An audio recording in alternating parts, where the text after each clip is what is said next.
welcome! We are Small and Mighty, and today we're going to play some D&D! D&D. How are you all doing today, everyone? We all excited to play? Indeed. I am Yeah, good. Indeed. It's sunny. I've had my vitamin D and D. Yeah. Come on, more D&D puns. Let's do it. Oh. I bought a new house and I've acquired the deed and deed to the house. Christ. Good. This is correct. Hey, you said more puns. You didn't say that had been good. Yeah, no, I yeah, true. I should have known better, This really, is, shouldn't I? yeah. Hi, everyone. As you can see, we are unfortunately down to Verity today, so we'll just have to continue where I am. It's also worth noting, just in case it comes up, Will is not currently in his normal location and hasn't got the best internet, so we may lose Will at parts during this stream. We'll just have to muscle through. Also, He dies in the game, he dies in real life. Yes, absolutely. So No! Will better stay online. otherwise, there'll be consequence. Also, I will ask. Please, chat. Yes, I will.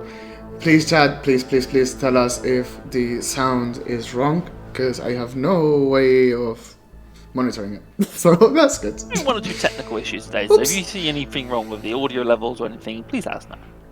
Keep it to Rely yourself. on you. Good. But cool. All right. So we're gonna play for about 2 to 3 hours with a short break about an hour in, as always. But this is D&D and improv, so who knows who will hold those times? So don't hold us to anything. Just a few things before we start.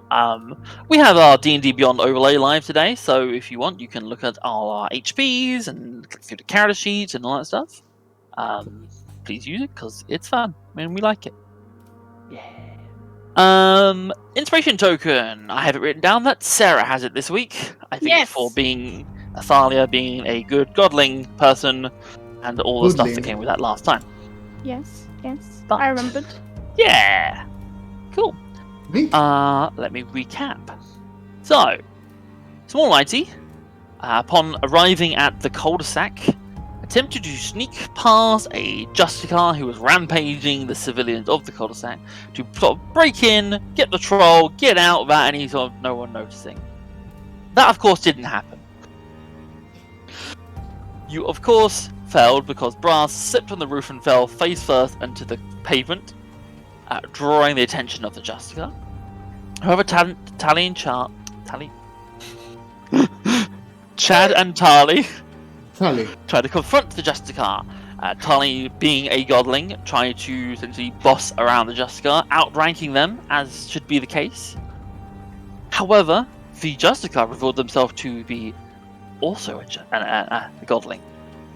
A confrontation you weren't expecting, putting Chad in a very precarious position since he was stuck between two godlings. But this godling known as Aspis.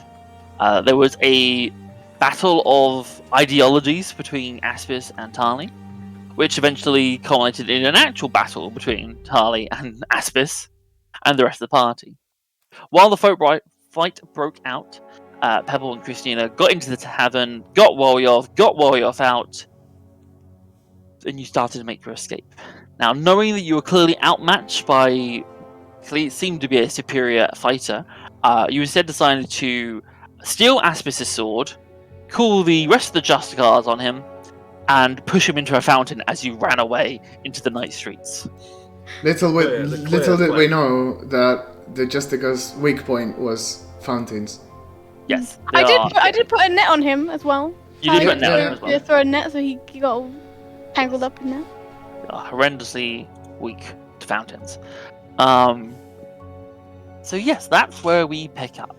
I think the only other thing is that as we were leaving, you Pebble cast Shrink on the trolls to make them smaller, so they appear more like your size. But you are darting out through the streets, so you obviously have put a little bit of distance between yourself and Aspis, but realistically you know that a net and a fountain isn't going to hold them for long.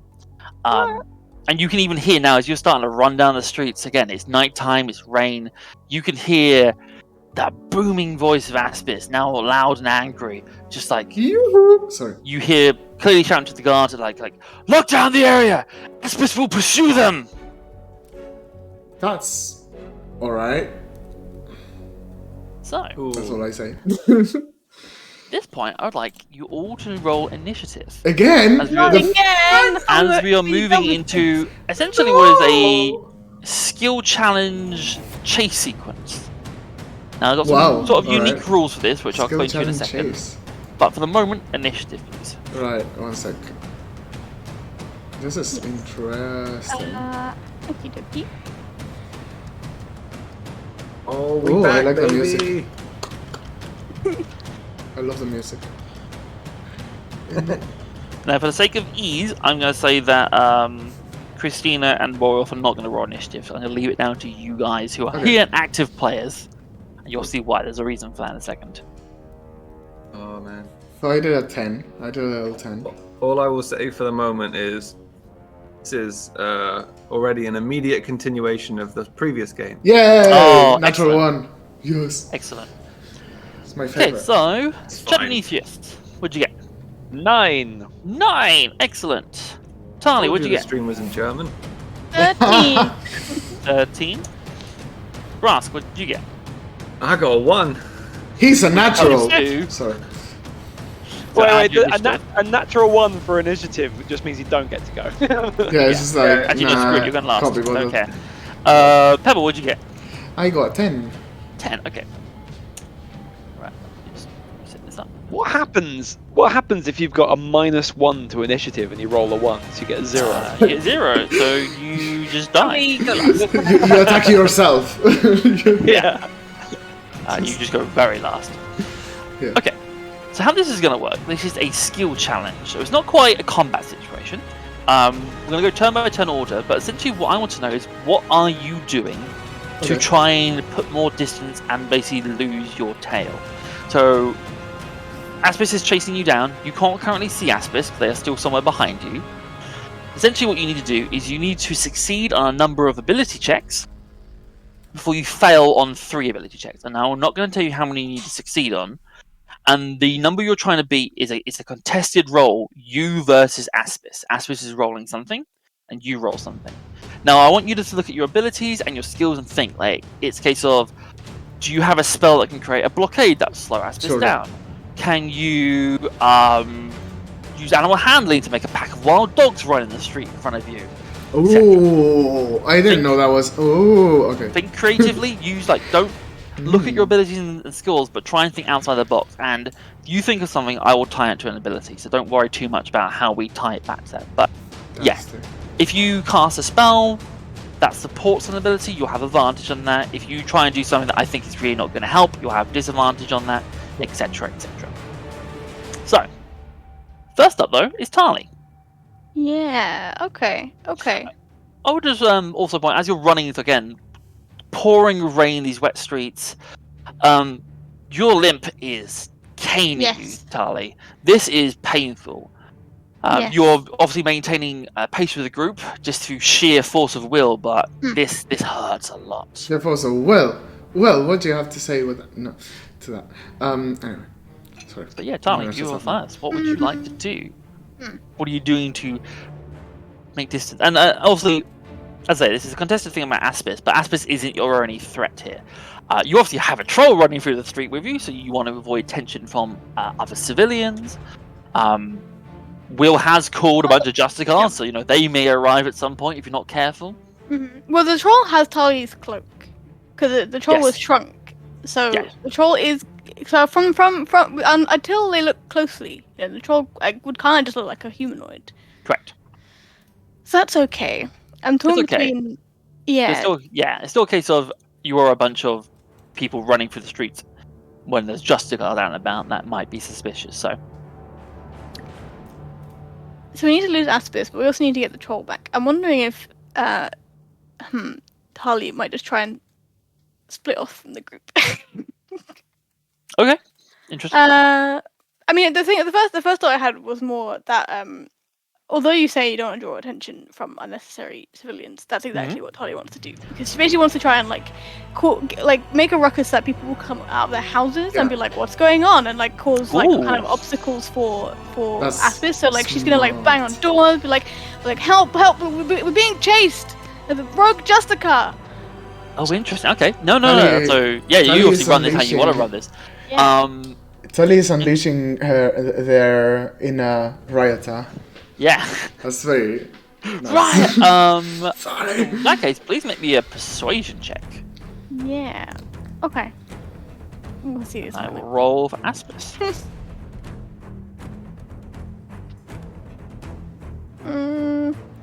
Yeah, it wasn't great. What'd you get? I got a 9. 9. Okay. Unfortunately, Yeah. Aspis got a 22. So Oh dear. although you do, I rolled very high on the dice. Although you do start banging on doors, people do start coming out in the street. But it's actually it's counterintuitive. It actually starts slowing you down. Oh dear, no. So people start pouring out into the street, going like, "What was happening? Rogue justicar!" and all this sort of stuff. You are unfortunately slowing down. As you can see now, sort of at the end of the alleyway behind you, you can start to see Aspis just emerging, charging, almost like the Terminator, just like Yeah. that heavy armor. You can see that white cloak and tabard is just soaked. And you can see clearly Aspis has commandeered a spear from one of those guards as they are charging with this spear in hand. Yeah, if I was smart, I would have Because you used stole their sword. Yeah, if I was smart, I would have used a skill I was proficient in, but it's all good. That's right. I'm imagining the villagers going like, "What? A rogue justicar? Just fight them here!" Just leaving. Like, oh, damn it! This didn't turn out. What? Justicars? No, they're here. They're here. You basically start hearing that kind of thing. Yeah. So that is your first failure. A reminder, you Great. roll 3 failures. Going bad strong. things happen. However, at the end of your turn, Tali, please roll me a d20. Okay, Oh, I can do that. that thing. 18! 18. Very nice. Cool. That's fine. Up next, Pebble. I am. So you've seen this attempt from Tali trying to rouse people. It just either doesn't people aren't coming out, they aren't bothered. It's too late at night. Some people start pointing and shouting at you, saying you're there, and you can start to see Aspis emerging from further down the street. Full sight. Right. Well, this is only affects medium or small creatures. I bet Aspis is not medium or small. He's medium. He's human-sized. Oh. What are you thinking? So medium-sized One second, creatures, one second, human one and smaller. Warrior, for example, is a large troll. They are a large creature. But not right now. Right now they're medium. Right now they're a medium creature, but bear in mind you are concentrating on the reduce spell. So if you cast another spell that's concentration, that will drop. Oh shit. So so it will. Okay. We'll have a little like C and D&D Beyond next to it. Yeah. Damn it. All right. So Again, don't maybe- feel like you need to use a spell. Just Animal handling. Animal handling. But I have such a good one. okay, no, it's fine. Again, you obviously can use spells. I mean, well, it's not. I mean, so what I was thinking. Well, first I saw gust of wind, but then I was like, nah. That was the medium or small. Then I saw mold earth, which can make the terrain extremely difficult for Aspis, which can be very good. Yeah. But is it a Hello. concentration spell?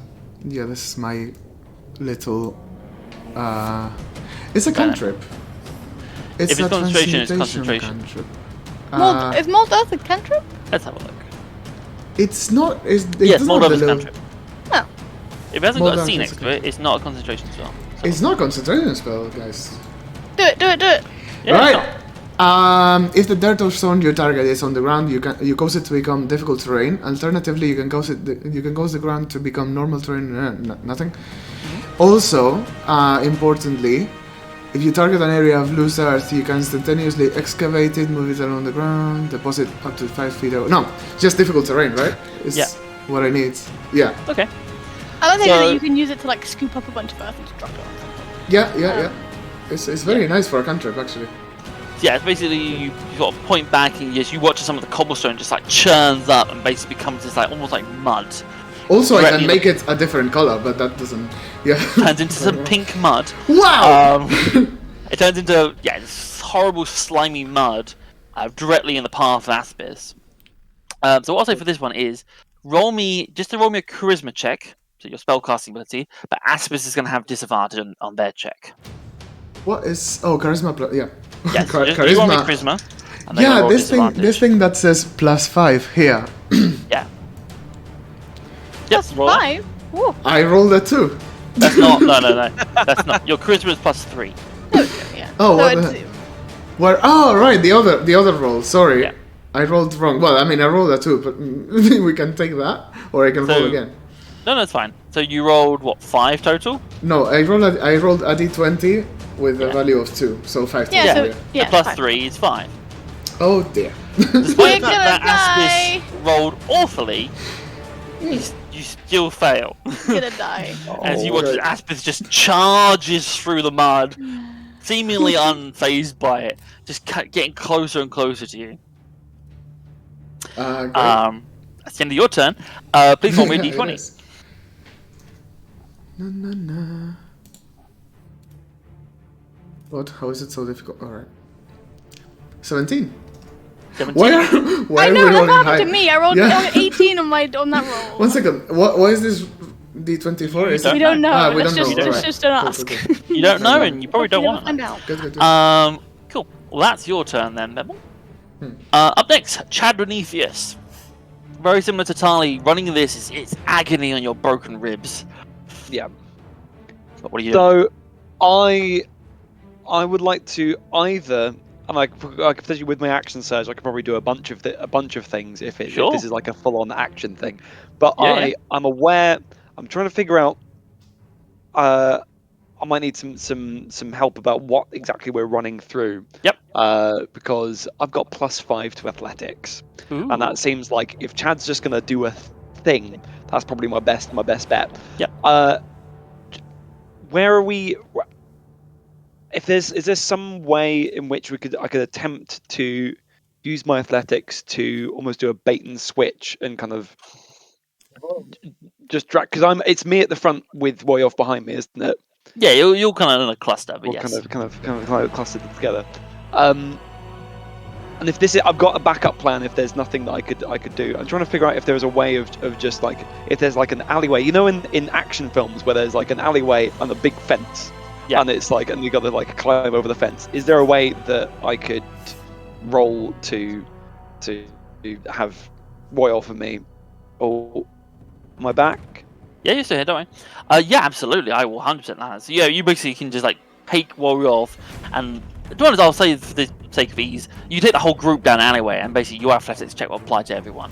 But you can basically pull everyone down to an alleyway, and one that is got like a fence barricading it, and trying to climb over that fence and get everyone over the fence.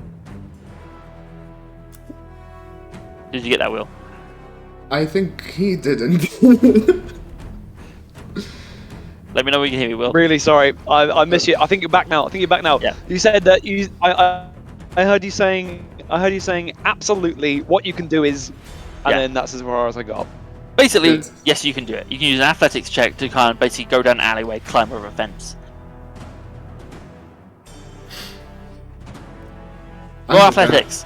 I'm just gonna focus on him. There we go. No, he's not frozen. Yeah, it's just a nice, it's just a nice picture. It's to a good focus face on. that he's got frozen. Yeah. Anyway. I think someone needs to Episode screen cap sponsored that by and make a Chong. meme. It's like a meme face. Just let's appreciate that close up. I again. have It's lovely. chatted him on Discord saying the Royal Athletics check. Yeah.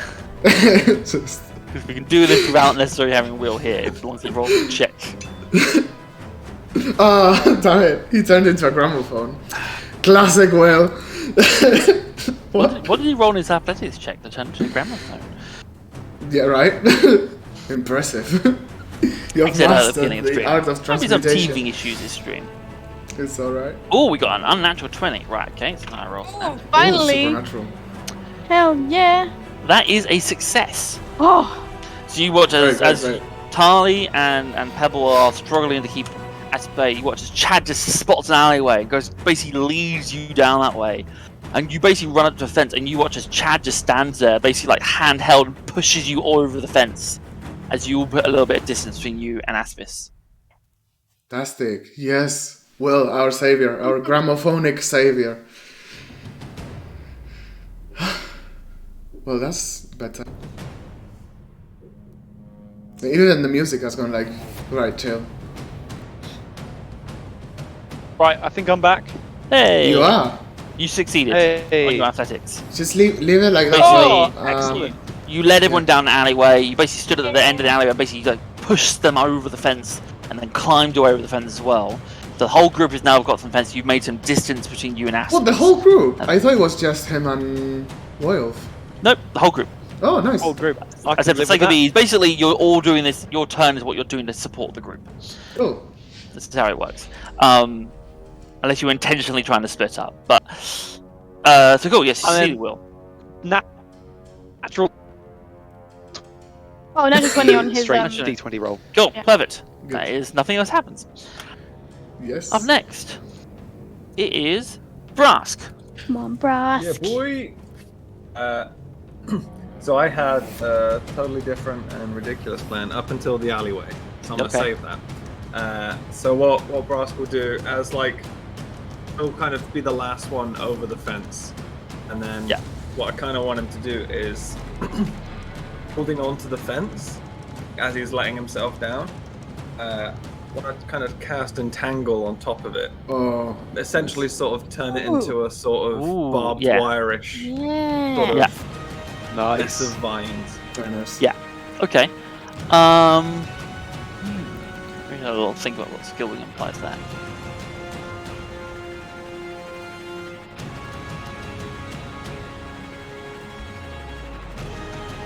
How about you roll me? Let's call it a survival check.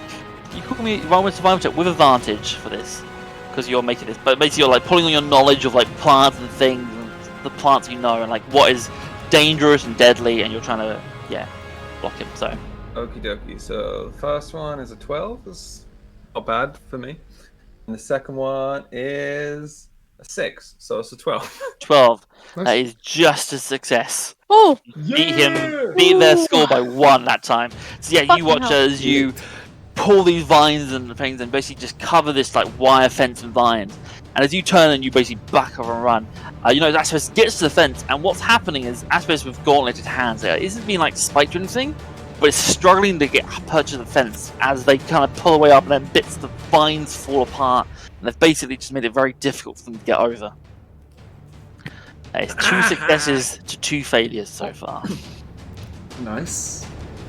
So, Do I got to roll a d20 as well? yes, please. Go well, is it? It is. Is it? Have Oh, faith. 15. That was See? right. Okay. Fantastic. We've lost well again. Oh no. Nothing happens. Yay.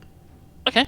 Now you're back to the top of the Aspis round. back, So baby. Tali, it's your turn again. So you're leaving the alleyway behind. You've just seen that Brask has led this, fence covered in things. You can see Aspis is making their way over, but they are severely delayed by this fence. all right. So, can Tali, like, as we're going, identify like routes to take, like alleyways to take, that will kind of wind us and get us a bit sort of lost in the city? I'm thinking perception, like identifying, like you as we're running, quickly identifying stuff ahead of time, so we can go that way. Yeah, absolutely. Yeah, roll me a perception check. Can I? So with the inspiration token, can I roll first, and then if I don't like my roll, use it? Yes, you can. Okay, perfect. Let's do that. Let's do that. Perception. That was 7, so I'm just gonna use the. I'm just gonna. I don't want to risk this. I'll just use the hero token.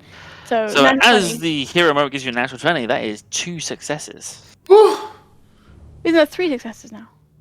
No, the natural 20 gives you 2 successes. It was a natural 20. So yeah, you start thinking about like where you are in the city, the alleyways you spot, and you start like you almost like double back. As you come out of an alleyway this way, you almost like turn around and start head back into an alleyway.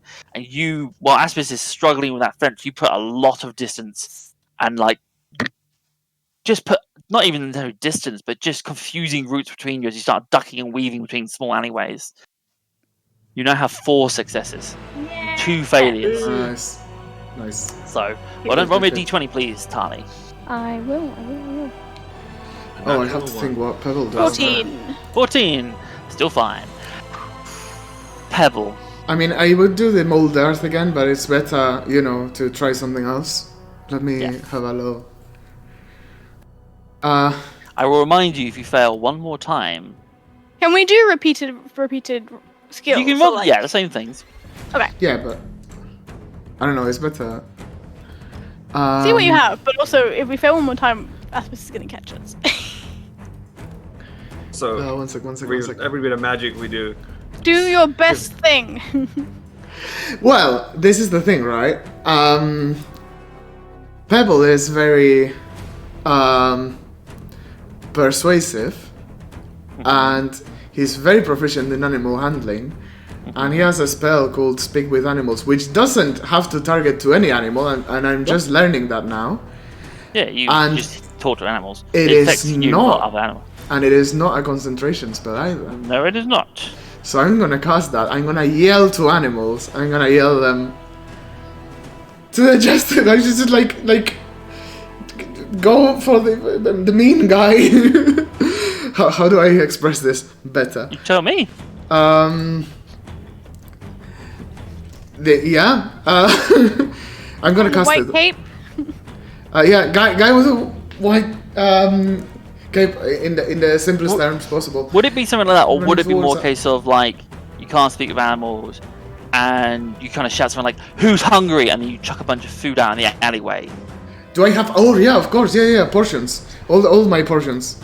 All my rations. Whatever. All of them. And I speak with animals. I'm gonna cast it now. Do I still? It still takes like a slot, right? Oh no, it's not. For you, Sorry. it's free. Like you, It's free. Even. Yeah. Great. yeah, Yeah. you can't speak with animals. Why? Now, is that animal handling? Is that persuasion? What is it? Well, I actually don't mind, and considering both are a +5 for you, it doesn't actually matter. Okay, so I'm gonna So roll. roll a dice. Is that with advantage? You know, with advantage because you're throwing down the rations. So okay, and that. so are you telling me that I'm rolling a d20 with advantage +5? Yes. Great. Always was pick so for beautiful in advantage. Well, it's a 17 total. It's not too high. Okay. So you chuck down is it all your rations you're throwing down? I think so. At this moment, I'm desperate. Mark, remove all the rations from your inventory. Yeah, As you basically because- chuck this down, and just like, who's hungry? Come get food. Payment. Just go in the middle of the road. Eat all of that. Collapse You're the road. running down these sort of tight alleyways as Tony's been leading you down. Yeah. So, and as you throw this out, you start to see at the moment there's a beat where nothing happens. Oh dear. And you see just coming careening around the corner, you see Aspis, who somehow still knows where you are. And as he starts coming, charging around the corner, you watch as just bursting from beneath there's just swarms of rats start Yes. emerging from there. You watch as like almost like foxes and pigeons start coming down. Yes. As Aspis rolled a natural 1 on that last check. Great. Gross. Also, and I yell because, to just justify the natural one, it's like that guy is up for grabs as well. You can eat him too. You do see as like rats start like climbing up their leg and they start like have to kick them off. And yeah, you with this distraction you are able to you lead you ducking down a few more alleyways. But with 5 successes, you successfully lose Aspis. What you hear is, because Aspis is clearly not intent on losing you, and you still hear them trying to make their way through the alleyway, you basically duck quickly across a big road into another alleyway, and as you do, you see coming down from the main, like towards the city, you see on horseback, you see 5 other justicars, who and they see Aspis and like, Aspis, halt! As you come ducking down another alleyway, disappearing into the night. Do they see us, or is that like No, you. natural? Oh, right. Cool. As you make your way, Fantastic. darting down some other alleyways. At this point, you're kind of not very near the 5 fellows. Like you've kind of been running almost in random directions. You've probably made your way more closer to the smokestacks in just an attempt to get away from them. But yeah, Just for the fun of it, how much time has elapsed? that would have been what Like a few couple minutes at most. Okay, the Wolf is normal size again. Okay, so basically, yeah, as you kind of like lose the tail of the you watch as Warrior starts to grow into. Well, it's only 1 minute. Enlarge reduce is only 1 minute. fine. I thought it was We'll say 1 it ends- hour, but no. No, it ends at the end. You watch as Warrior, and you start to hear that cloak tally starting to. Oh no! I'm gonna take it off. Back. Oh no! few stitches It's have fine, been it's stretched as Royal was just like, Put it back on. oh, I'm sorry. No, it's Oh. okay. It's okay. It's not your fault. I love Wolf. Wolf, can you hide? You know, it's dark. You can hide a little, right? As you say that, you watch as Warrior's form, like the shadows just sort of start to cling to her form. That's super Yes. cool. You start to lose track of her slightly. You just only because you know she's right there and you're talking to her, you see her. But Okay, all right. yeah, Chad's gonna have a moment to be like, oh, Wolf, is that just a thing that you can do, or can you teach people how to do that? Warrior, no. Warrior, do this. Warrior, no, if Warrior teach this. Right. Oh. Yeah. In the distance, well, Very you cool. can hear shouting from various justicars. Possibly some sort of argument has broken out. Okay, look, Nice. we really need to get back to the five fellows. Yes. We're really exposed, and they're just cars, and we Tali, we need to go back. I Yeah. agree. Oh, meta question. Are all Justicas godlings? No. No. Right. No, as far as you're aware, no justicars are godlings. Right. It's Like only this is this a guy. incredible surprise. Like where godling. Actually, roll me a religion check, Pebble. See what Okay. you know about godlings. Can I roll a religion check about Aspis and like just because I've never. Yeah. Tali's never encountered another godling before, and like Double. brain. Yeah. Pebble, and this makes sense. He rolled a 17, and he's like Okay. he's from a town where probably people are religious. I Yeah, guess. so you're like a little farming Ish. community. So there probably would be like local like. Yeah. Yeah, and again, so what you know of godlings is, incredibly rare, but they're usually held as they're like living saints essentially. They are bound is not quite the right word I want, but they basically live within abbeys. They never leave the abbey, and they're almost like treated as the highest religious being within that abbey. They usually are almost like not quite secondary, but almost like aside from the main abbot of an abbey. And they basically add credence to anything the abbot wants to do, or says the word of God. They are tied to the gods. So, as you heard from Aspis, Aspis is speaks directly to Tiris, the god of war and justice. So even like the godlings, even if they don't, organize anything, they are in many ways way more important than the abbot, for example, because they are closer to- Symbols rather than. Pretty much, yeah. They're almost like living relics, I guess. Like how in Christianity, a lot of churches have relics built inside the altar and stuff. Yeah. They're almost the equivalent of that, living but saints. a living being. Yeah. Cool. But you've never Makes really a lot heard of of any of them being outside of an abbey. Tali, you get the sense of is, because Tali is hiding from the Justicars, has chosen to leave an abbey, but not really. It's not really an intentional thing on the abbey's part. Yeah. But no, you've never heard of Godling being amongst the Justicars. Cool. But in a strange way, it kind of makes sense. A Godling of Artiris, because Artiris is essentially the patron saint, the patron god of the Justicars anyway. So, although you've never heard of it, it kind of makes sense a little bit. What did you roll, Tali? Very low. So Tali's just she's just like Tali doesn't understand why are they, what's happening? Yeah, pretty much. It's fine. You've never heard of it. Again, the idea of a Godling Stress. in Justicars, it's and you know a little bit about Justicars. The rank that Aspis was doesn't equate to where a Godling usually sits in an abbey. Aspis was somewhere in the mid ranks of the Justicars, near the top, but not in charge of them. They would imply that there was someone who was in charge of Aspis. He implied that, or they implied that they were leading the Justicars. They did kind of make the implication that they were very high up. They did.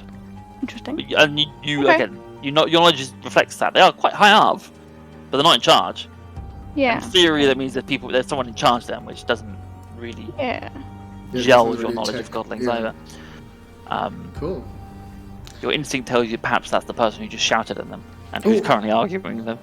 Yes. Pebble's gonna do a little medicine check on, as in try to heal if there's any wounds. But how many times can I heal? Because have I healed Tali and or Chad today? Technically not because it's gone Technically midnight. not because it's gone midnight. Yeah, That's I was about to say super that. cool. So you So could attempt to do quickly- like basically what you can do is you've kind of found yourself in like a shady little alleyway, and you can kind of lay low for a little while you wait for the justicars to, I guess, take Aspis back to the barracks or something before heading back to the Five Fellows.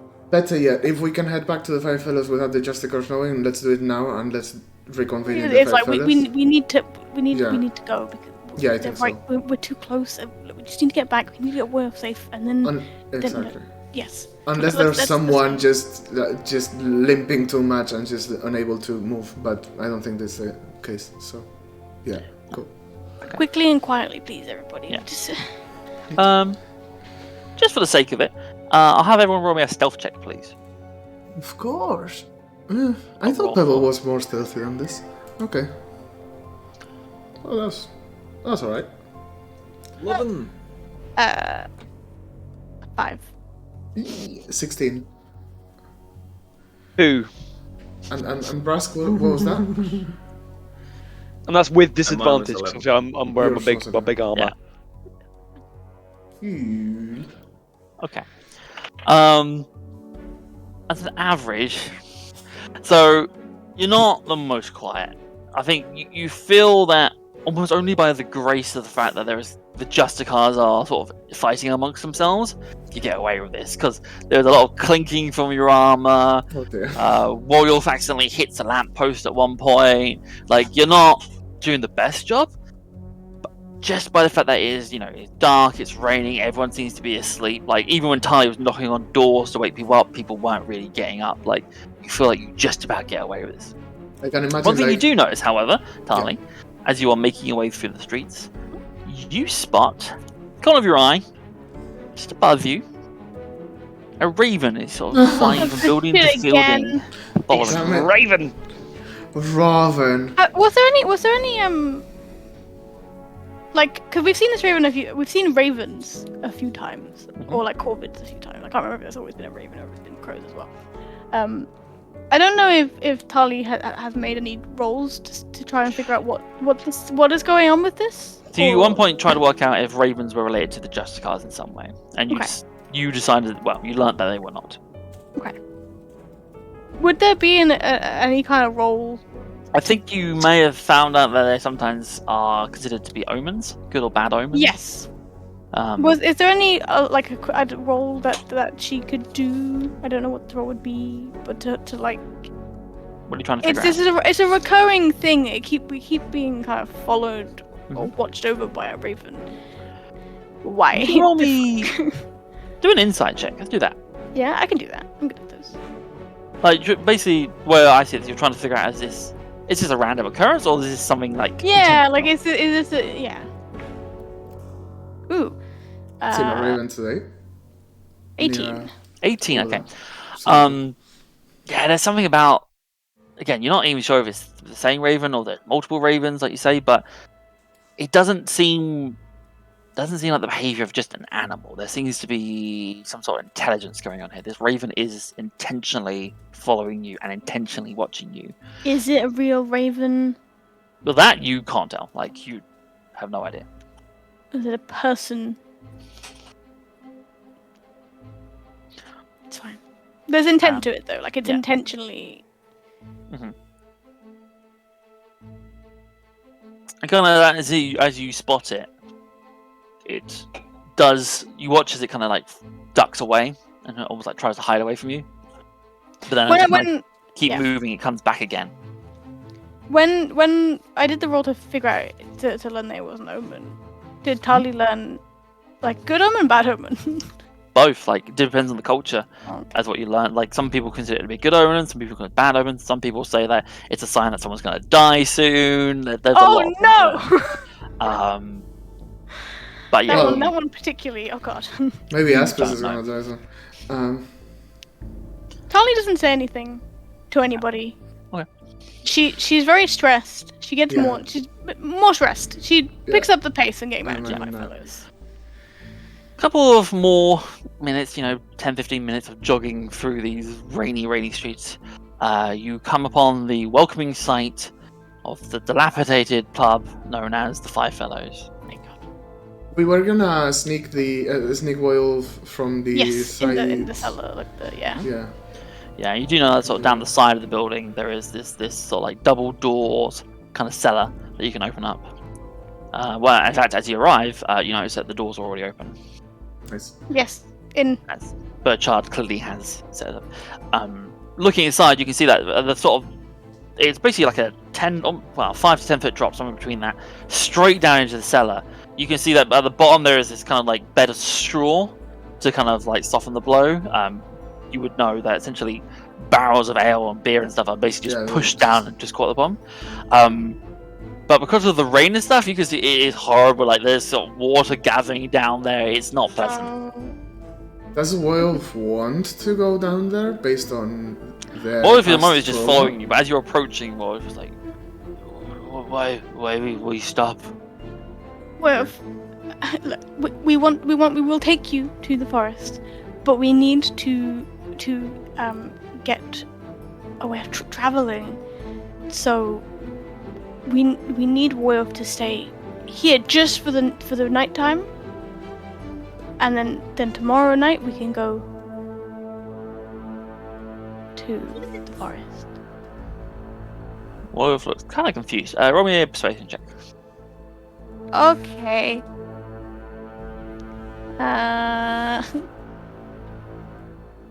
16. Hey, fantastic. Wolf looks around like, no go to forest tonight. Go forest tomorrow. Yeah, right, Pebble? Yes. Yes. Please. And I put the Puss in Boots kind of look from Shrek 2. There. Wolf sort of peers over the edge into the cellar, like, Wolf, in there? Just for one day. We promise. We pinky promise. Does Wolf know what a pinky is even? Wolf only has 3 fingers, so. Yeah, I was thinking. How does Wolf go his fingers? It won't be for very long, and there is it's bigger than it looks, and there will be some parts where it's dry and warm. Pebble is gonna do something interesting. Pebble's gonna go like, Wolf, I'll sleep with you. Here, we'll sleep together. You won't be alone. Wolf don't want to be alone. It's a good idea, Pebble. You watch as Wolf Pebble doesn't care where to sleep. Starts to climb down into the cellar. Actually, Wolf's height, Wolf can almost stand at the height. You watch him, especially with her long arms. She just climbs down, and then she just holds arms up towards you, Pebble, to just like lift you down into it. Hey. Neat. So you step down, and she almost like cradles you like a baby for a moment as you're sort of brought down into the... I imagine Wolf being actually kind of soft. Wolf has strange, almost rubbery skin. Like Wolf has like frog-like skin on the insides, and then that thick bark on like the outside of her arms and her back. It's not a little bit like a turtle, unsoft. Right? Like it's not like a rough. Yeah, like it's rough. The skin on the back and stuff is rough. Or like but the inside is yeah. fairly smooth. A little bit slimy almost as well, especially from the rain. Yeah, so it's not like cuddly type. Okay. Not really. It's quite cold and clammy essentially, but you are brought down to there, and like you've been down the cellar a few times, you can easily find Wolf a dry corner and also Pebble would like to. Wolf, are you hungry? What do you eat? Or is that for later, maybe? Maybe for later. Wolf eat scraps. It's all just points in the direction you're not really sure why, but like butcher, brought Wolf meats. Meat, okay. Pearl's gonna sort something out. Yeah. You do remember that Wolf mentioned that Wolf used to hunt things like deer and rabbits and stuff when they lived in a forest a long time ago. Yeah. Tali is going to, because Pebble has a dream catcher from Tali, so Tali's going to go to Pebble's room to get it to bring it to the cellar.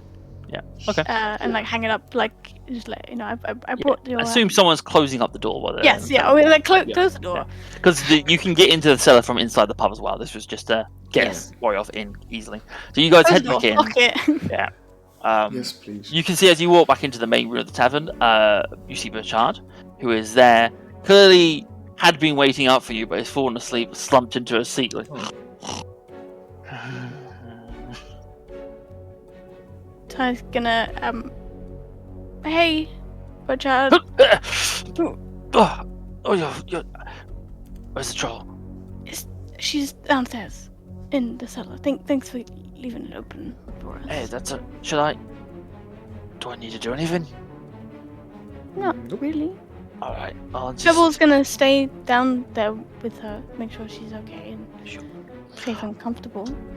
You should probably get to bed though, right? Yeah, I was just waiting up in case you needed anything. Thanks. He's like blinking, bleary-eyed. There's What time is it? Late. Alright. Latte. I arranged that the pub's going to be closed tomorrow. I've told we're going to do cleaning. It's fine. So no one's going to come in. The troll is leaving tomorrow, right? We're gonna sort it out in the daytime, and then hopefully we can leave. Good. I'm not sure we could afford to have it be closed for more than one day, honestly. Well, I'm not sure we can be forced to close for one day, but it's good cause. as As you guys are Go ahead, Brask. As you guys are talking, like, Brask is gonna wander off to his room and then like come back out like a minute or so later, just dragging like the what passes as bed sheets and stuff. He's just gonna like just dragging it through the pub. He's gonna take it down to the cellar and just drop it Hey, down. I was gonna ask. Stuff. He just sleeps on the floor anyway. That's fair. That's neat. So yeah, Pebble, you see that the way down is there are stairs leading down the cellar from the kitchen. Oh no, wait. Yes, there must be stairs. Yeah, right. There you Or a go. ladder. At least. Brass things on bedding, doesn't matter. They're obviously a little bit small for a werewolf, but probably more than she's ever had, especially while living in the previous tavern. That's brought down to you. You set Roy off on some, like, you basically like find some more straw and stuff, and you watch this Roy off pretty quickly just kind of curls up and just sort of rests. I'll need to bring down a dream catcher. Okay. Yeah, it's important. Yeah.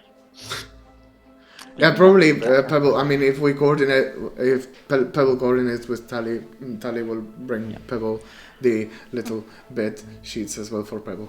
It's fine. Yeah. Everyone is comfortable now. Please.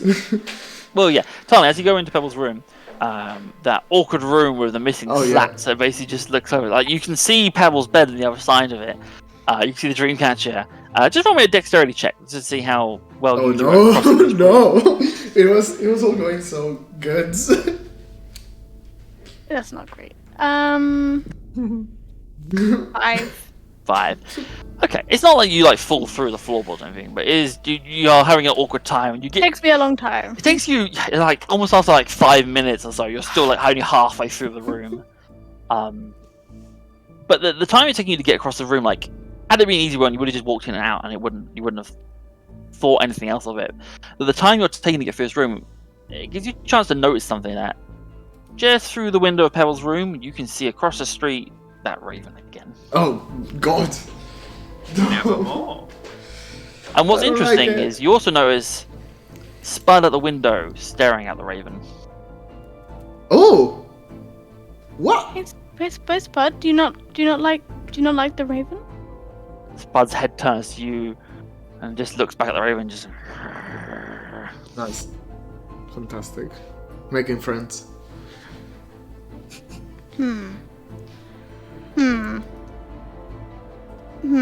Spud, could you stay with Pebble today? Pebble, you guard. And you watch as Spud gets off the window ledge and just starts quite easily bounding its way across this broken floorboard. Doing. Yes. So he had a bit more bouncing. practice at this than you. Bounds off and goes to find Pebble. Despite you not telling where Pebble is. Just going. You watch as Spud basically knows, Spud mate. starts running room to room randomly looking for Pebble. I love Spud. I'm guessing we don't have like curtains or anything. No. Is it- So there was curtains, yeah. Tali's gonna draw the curtains. Okay. Yeah. And then gonna get the dream catcher. Is there? Yeah. I mean, she will also. Yeah, it's fine. We can come back to this. As you sort of like for one last look out the window, you watch the raven just sort of turn its head towards you, and then No. Almost worse that you now can't see it, isn't it? Yeah. You're like... Just pose it, peeks a little bit. It's still there. And it's close. If she does it and opens it, is it still there? It's gone. Imagine, I was thinking, Tali just peeps, and suddenly the raven is like here. It's like, okay, now Tali has a plan. Yes. So she's gonna bring the bed sheet, Dreamcatcher, etc. to Pebble. She's then going to check every single window in the pub, all the bedroom windows. So it makes. Is there any other ravens? Roll me a perception check. Peeking in. I can do that. oh god, yeah. 18 plus 5, 23. 23, Show okay. me those ravens. You meticulously go for everyone else's window and room. It is kind of funny because you basically end up barging back into Burchard's room, who's just falling asleep. Sorry, Burchard, I just have to check something. I'm sorry. He's fallen asleep on the bed in his clothes. Like he's not even got like pajamas or anything. He's just collapsed under the bed. Burchard. And she tuck him in on her way out. Sure. You sort of help him to get in. Like it's in these kind of moments you start to realize that Burchard is quite an old dwarf. Like he sort of puts on this facade of being, still able-bodied and stuff like that. But yeah, in these sort of moments, you're kind of like, you spot more small like grey patches in his beard than you kind of spotted before. And no, I'm gonna help him take off his shoes. Okay. Shoe. He's shoe. Yes. Yeah. I'm basically gonna help him try and get comfy, get pajamas as much as possible, but still, Yeah, it's fine. You help him. You do just hear this like, cheers, darling. Alright, but anyway, you go room to room. Yes. You spot no more ravens. None at all. You don't even spot the third one who was outside the window. But there's not like flocks of them. It just seems maybe just the one, or maybe it's imaginary, all in your head. You're not sure. But you bring Pebble's bedding and Dreamcatcher down to Pebble. Pebble, you are able to set up a uncomfortable bed for yourself downstairs. After a couple of minutes, you do find Spud, who falls down the stairs. Yes, it's a miracle. He sort of hits the bottom of the stairs and then goes into like defense mode. Hi, Spud. This is runs over to you. Please don't eat each other. You see, there's a pause as Spud sees Warrior and like frozen, like not sure how to respond. Waiting for your input. I'm still speaking with animals, so yeah. Again, Wolf is Pebble. What is that? Wolf is friend. Hawkin. Just immediately chills out. Wolf, don't eat the dog, please. Please don't eat me. Oh, does Wolf understand animals? Dun, dun, dun. That'd be super cool. We don't know. Yeah. But yeah, Spud basically comes and spend some time with you, cuddling up, which is nice after you've been outside in the cold and the wet. Like having a warm, chubby dog sit with you is very pleasant, especially in the cellar, which is quite cold. I'll probably have brought Wolf some meat or something. Yeah, you bring Wolf some meat from the kitchen stuff. Okay, so before we sleep, Tali wants to talk to Chad. Okay, cool. So we'll come to that in a second. Yeah, Chad wanted to do something, right? Yes, we'll come to that in a second. So you basically set up Pebble, Spud, and Warrior sleeping downstairs. That's fine. Brask, you doing anything else before you go to bed? Or are you just sat down for that? Brask has sat down on one of the benches in the pub and then immediately fallen asleep. Good. So you sleep down there. Tali and Chad. Oh, Christina, by the way, immediately goes up to her room to go to sleep. How rude. No, she's fine. She's fine. Wait, so where is Chad at this moment in time? Good question. Chad, where are you? Chad, at the very least, was in the main room of the pub where Burchard, where we woke him up. So that's the last place that I heard that Chad could possibly be. We could say maybe Chad came along with Tali to check the windows. You are aware where he is, so you can come meet up somewhere. Yes, okay. Tali's gonna go find Chad. Chad, how are you doing? Great. So good. I'm so glad you're okay. Yeah, I'm pretty good. I've turned the camera. I hope that'll I lost everyone. Chad has an absent stare. Oh boy. I No, sorry. Try again. Chad looks at you like a gramophone. Oh yeah, Chad looks how Tali feels inside. Yeah. So Chad, Tali has asked you how are you doing? How you doing? That was exhilarating. That was great. You were like, look. There was this moment at the start there where I thought, that you maybe you needed coaching. That maybe there were some things I could teach you about how to handle yourself in positions of authority. But God, you absolutely schooled me. That's the type. That's just awesome. And I really. Chad's sort of giving the impression that he's for the first time in a very long time like humbled, and not just in terms of like she is a godling, so he therefore has to like defer to her authority, but he is humbled in like someone else has shown a greater level of authority. One of his peers has shown a greater level of authority, command than he can. So he's loving it. That's great. Well, it's being a He's loving it, huh? magical religious creature does, have its perks sometimes. I can imagine it does. Yeah. That's how are you? What was the I froze up during that whole thing a bit. I've never met a godling, but having a second one and you're fighting each other, it was just, oh my goodness. I don't know whether it was coming or going. 2 for 1. It's an offer. Yeah, I've not really met many other godlings. We don't really. Yeah, I don't really tend to interact. They were violent, which I suppose Tali should have expected. They're talking to the war god, but yeah, it's weird that they're not in charge of the justicars, which is strange because godlings tend to be fairly high up in the abbeys, so it's weird. Oh. Very. Oh, yeah. I know. I forgot as well. I've got this sword. I've got their sword. You might know. I haven't even had a look at it. Do you want to see if it makes any?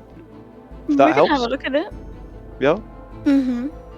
Although to Adam, it's a magical item, isn't it? So. Would it need identifying? Sure. Roll me an Arcana check. Okay, yeah. It's a very interesting looking sword. Does Chad help? Can I have advantage? I don't think Chad has any knowledge about Arcana, so this will be all on Tali. Yeah. Alright, 15. 15, okay. Damn. So you do know what this is. This is, that the justicars, not just the justicars, but the justicars pretty predominantly, they use a type of weapon, weapons made of a type of metal called silverite. It's a very rare material, and it's mostly hoarded by the Abbey, usually for the justicars. When weapons are made from silverite, they are incredibly durable. They're usually lighter than a equivalent steel weapon, and they are known for being more effective against darker creatures. That's kind of what you know of them.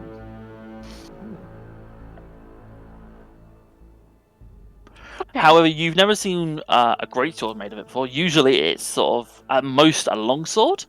Sometimes short swords, sometimes like the tips of spears. This is a lot of silverite. You're inclined to believe that, being a godling, Aspis may have got some special treatment and been given a very large quantity of silverite for a weapon. This is a really, really rare. I mean, yeah, it's Chad, how much do you know about weapons? I know quite a lot, because Daddy brought me up to really, I did, not only studied the sword, studied the way of the sword, but studied the history and the economics of the sword as well. While you were, but only heard. Hello. Robo will. Robo will. What? Oh. We got the uh-oh. Uh-oh. Yes, we got the at least. He's laughing. Do this. Come back to us, Will. So tense. Please disconnect and reconnect, maybe. It's fine. It won't. It won't destroy the stream. Don't worry. I'm just gonna focus on him because I find it hilarious. How about we take our break here? Oh, well. Let's take our break, and then we'll pick up this conversation in a bit, and hopefully we might get Will back. Hold on a second. I'm gonna prepare the break little counter. Let's see if it works now. It should work, I think. So when are we coming back then?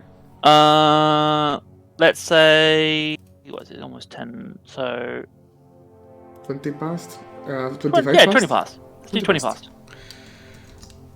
Alright. Alright, cool. Let me check if I can refresh this.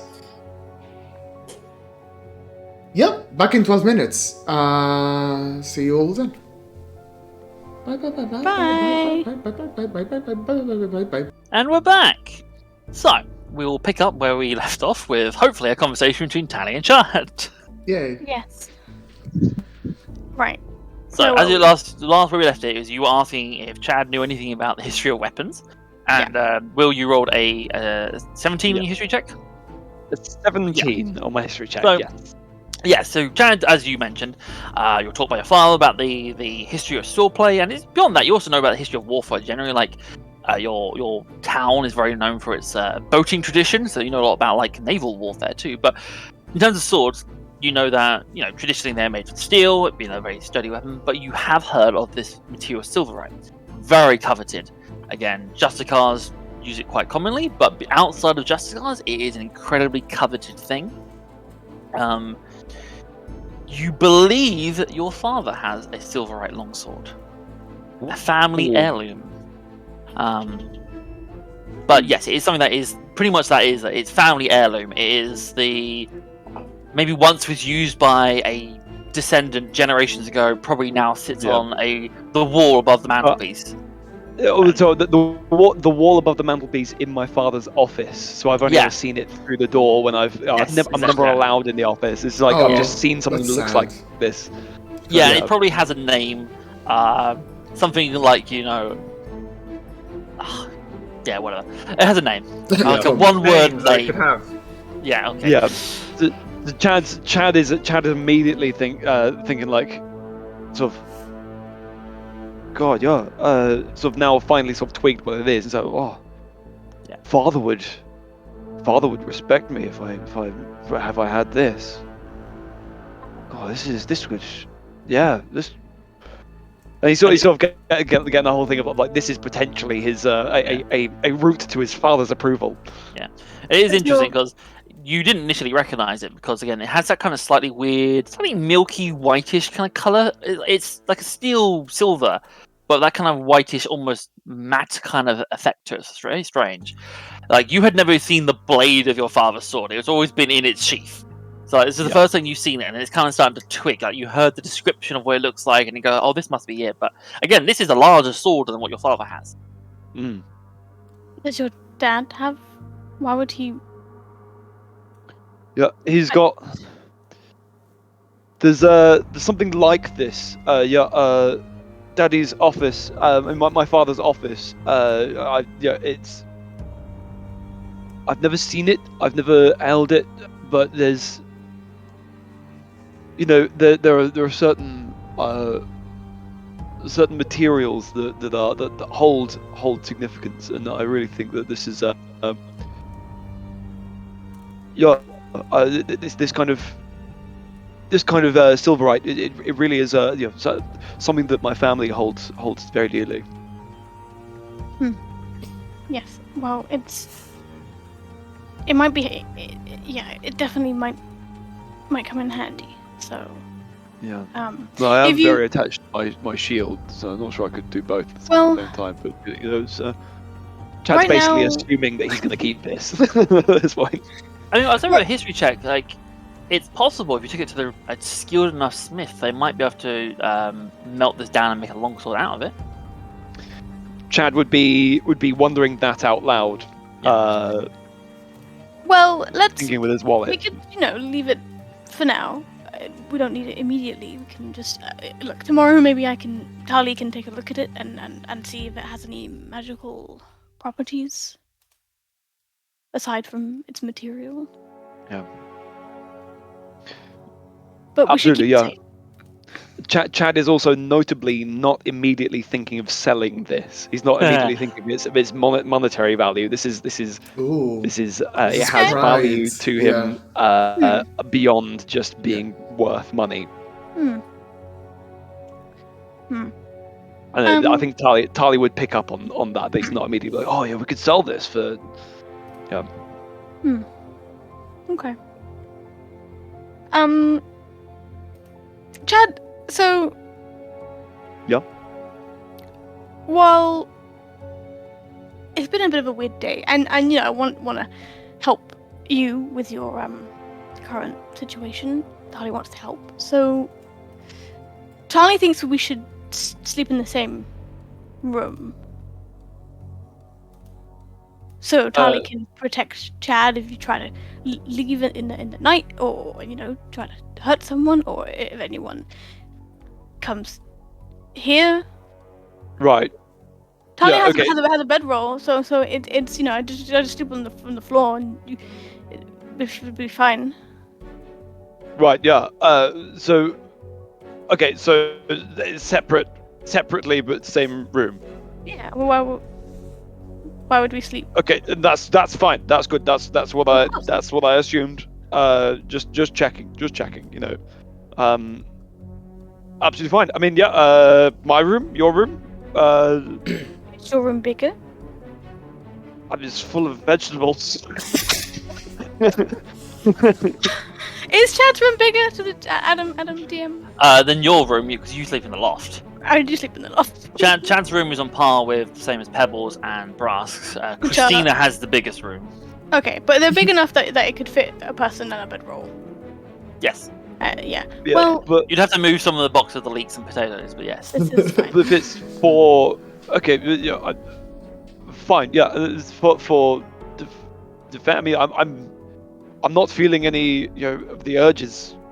I'm not going to be a tonight. Cool. Tonight I'm fine. I've got time until I potentially am a danger to anyone else. So I'm fine on that thing. Is there something else? Well, Tali has reason to believe maybe not that Chad would hurt anybody, but maybe someone might be looking for Chad. Right. But I don't know why, and Tali doesn't know why. But it's maybe because of the recent situation. Tali just wants to make sure no one can do anything to you. Right. Okay. Yeah. Right. Yeah. No. I loud and clear. Yeah. But so. Okay, if we're thinking defensible positions, would my room be less or more advantageous? Tali doesn't have you got the high ground up there. I'm just thinking. Tali doesn't have a bed, so I have a bedroll. You'd have to also sleep on the floor. You could. You don't have a bed. No. I assumed everyone had a. No, the loft. Right. Tali sleeps in the loft and doesn't have a bed, so Tali sleeps on the floor. It's okay. Okay. I don't mind. Right. Well. Most places. Okay. So you could come. I hope you appreciate. I hope you appreciate that. I'm finding this quite difficult. I wouldn't normally say this to anyone. I have standards for myself. But you take my bed. You can sleep in. You can take the bed. I don't. I insist. that's I didn't realize you didn't have a bed. You've been phenomenally good to me, and I am nothing if not a noble gentleman. That the bed is yours. Okay, all right, thanks. But okay, but then can we move it so it's across the door, like the length, so we can, and then you could sleep just on the other side of it. That's not good feng shui. Sorry. Yeah. Like we could have it so we could, if you want to block the doors, we can put not all the way. Vegetable boxes there. Not all the way, but we could turn the bed, and then the boxes might be a good idea actually. Yeah. Yeah. Harley, Let's do that.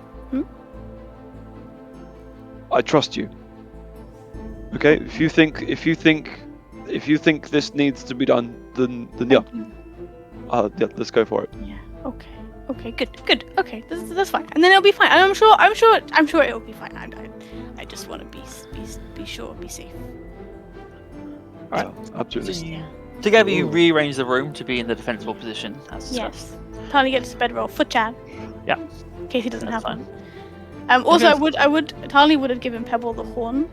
That horn we have that you can blow and sound an alarm. Oh. So, and be like, if anything goes wrong, blow it. And so, Tali or Brask or one of us upstairs can Neat. hear. That's super useful. Yeah. Pebble, so you have the horn of silent alarm. Do I have to note it down somewhere? We'll leave it where it is. Just make a note that you have it. Like, just Cool. yeah. Make a note. If it stays with you long term, we'll add it to your character sheet. Yeah. Cool. Won't leave it as it is. So check in for ravens before we go to bed. You don't want to check for ravens, but you do not see any ravens. Fine. You have to. It's awkward because you have to go back and open up the curtains you've closed. That's fine. What are you? What are you checking for? Well, we seem when we've been out and about. Sometimes I don't know if you've seen it, but sometimes there's a raven that kind of You haven't noticed this, Chad. looks Right. at us, but it's happened a few times. And then today, when we came back, I saw Right. in Pebble from outside the window there was the raven. So I don't know what that's about, but it makes me uncomfortable. Right. As we're having that conversation, am I still with you? Yep. Yeah. Fantastically. Chad is obviously he's wearing his full armor and stuff. He doesn't sleep in that, and it's clear, it's obvious. This is the platonic arrangement here. Chad is like disrobing. He doesn't quite sleep in the nude, but he sleeps. It's very much he's giving a bit of a show. Yeah. Oh no. There's some awkward points where you just turn your backs on each other, like you know what's happening, but you're not looking at each other. Yeah. Yeah. Sure. Okay. Anyone else doing anything else before you hit the hay, as they say? Brask is also disrobing. Just for Okay, good. You take off the loincloth, and that's it. Oh god. Spud is also putting on a show. Well, no. Well, then the brass is like, let me get out of these heavy clothes today. Just takes the pair of pants off. Oh, it's so much better. He just sort of does one lunge, and they all just rip away. Cool. Pebble is very much hitting the hay, literally. Yeah. I'm assuming. So you all start to have a sleep. And it's a beautiful night. Yes. Don't hit long rest quite yet. Do it. Cool. Couple of things happen in the night. Tali, No, thank you. you are kind of awoken partway through the night. As you can hear, this kind of muttering sound. And your brain kind of suddenly snaps to as you realise Chad is muttering that strange language again. Makes me feel very uncomfortable. It's just that horrible, uncomfortable language that you don't recognise. Kind of like Parcel Tongue, a bit more like Black Speech from Lord of the Rings. Oh, okay, cool. You've heard it before. You heard that last time. That's where you start deciding you should keep an eye on Chad at night. Does it sound is there anything that Tali can make out of it based on the fact that she knows Infernal? Is it similar? Is there like similar patterns that she might? me an intelligence check. Some kind of. We'll let this decide if there's any overlap between. Because this is not Infernal. No. But there might be some overlap between. So it's intelligence, right? Yes, please. 3. 3. Okay. No. I'll give you something. Why not? For a 3. Yes. Give you one thing. Let me just find out a note. I didn't think I was going to need quite yet, but that's fine.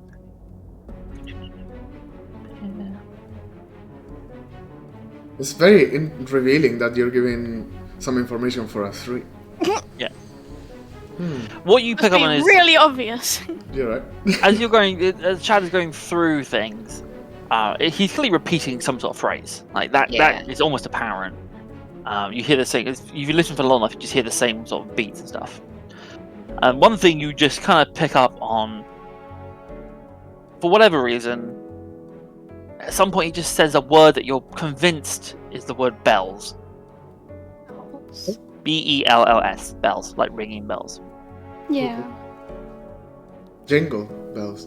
That's kind of all you get, and it's like you're almost doubting that's what. Like that doesn't make sense. Why would it be bells? Like it doesn't. It just seems so out of place. Sure, because it sounds like the common. No, as in like this. It's worded in the language. Yeah, the language he is speaking. The phrase he says, which sounds like the word bells in Infernal. It seems to be like possibly there's some overlap between the language there, or it could be nonsense. It could just happenstance that he's saying the word bells in Infernal while speaking another language. Like it could be, just that word means something else in one language and something else in Infernal. Sure. Okay. Yeah. But it does sound like the kind of language that people who speak, or the creatures that speak Infernal. It sounds like a similar. It sounds like an adjacent kind of evil language. Yeah. Okay. Evil language makes like me feel it's very almost the point like when Chad is saying this phrase over and over again, it feels like the room gets colder. I've got shivers right now. Fine. And after he repeats it a number of times and then just stops. He's staying awake until he stops. No, he just stops. And he's like in the middle, snoring probably. The phrase is complete from what you can tell, but it just stops. Precisely. He seems to repeat it a number of times. You're not sure because you woke up midway through one. You're not sure how many times. Yeah. But you heard him repeat it 4 times. Oh, okay. You caught the beginning of that first one, and then 3 more times after then. Yeah. You don't know if he was doing it could have been doing it for hours before now. It could have been doing it. That could have been the first one. Like you don't know. Is because Tali knows a little bit about what sleeping is. Yep. In your world, what's the implication of sleep talking? Is there any? Is it a?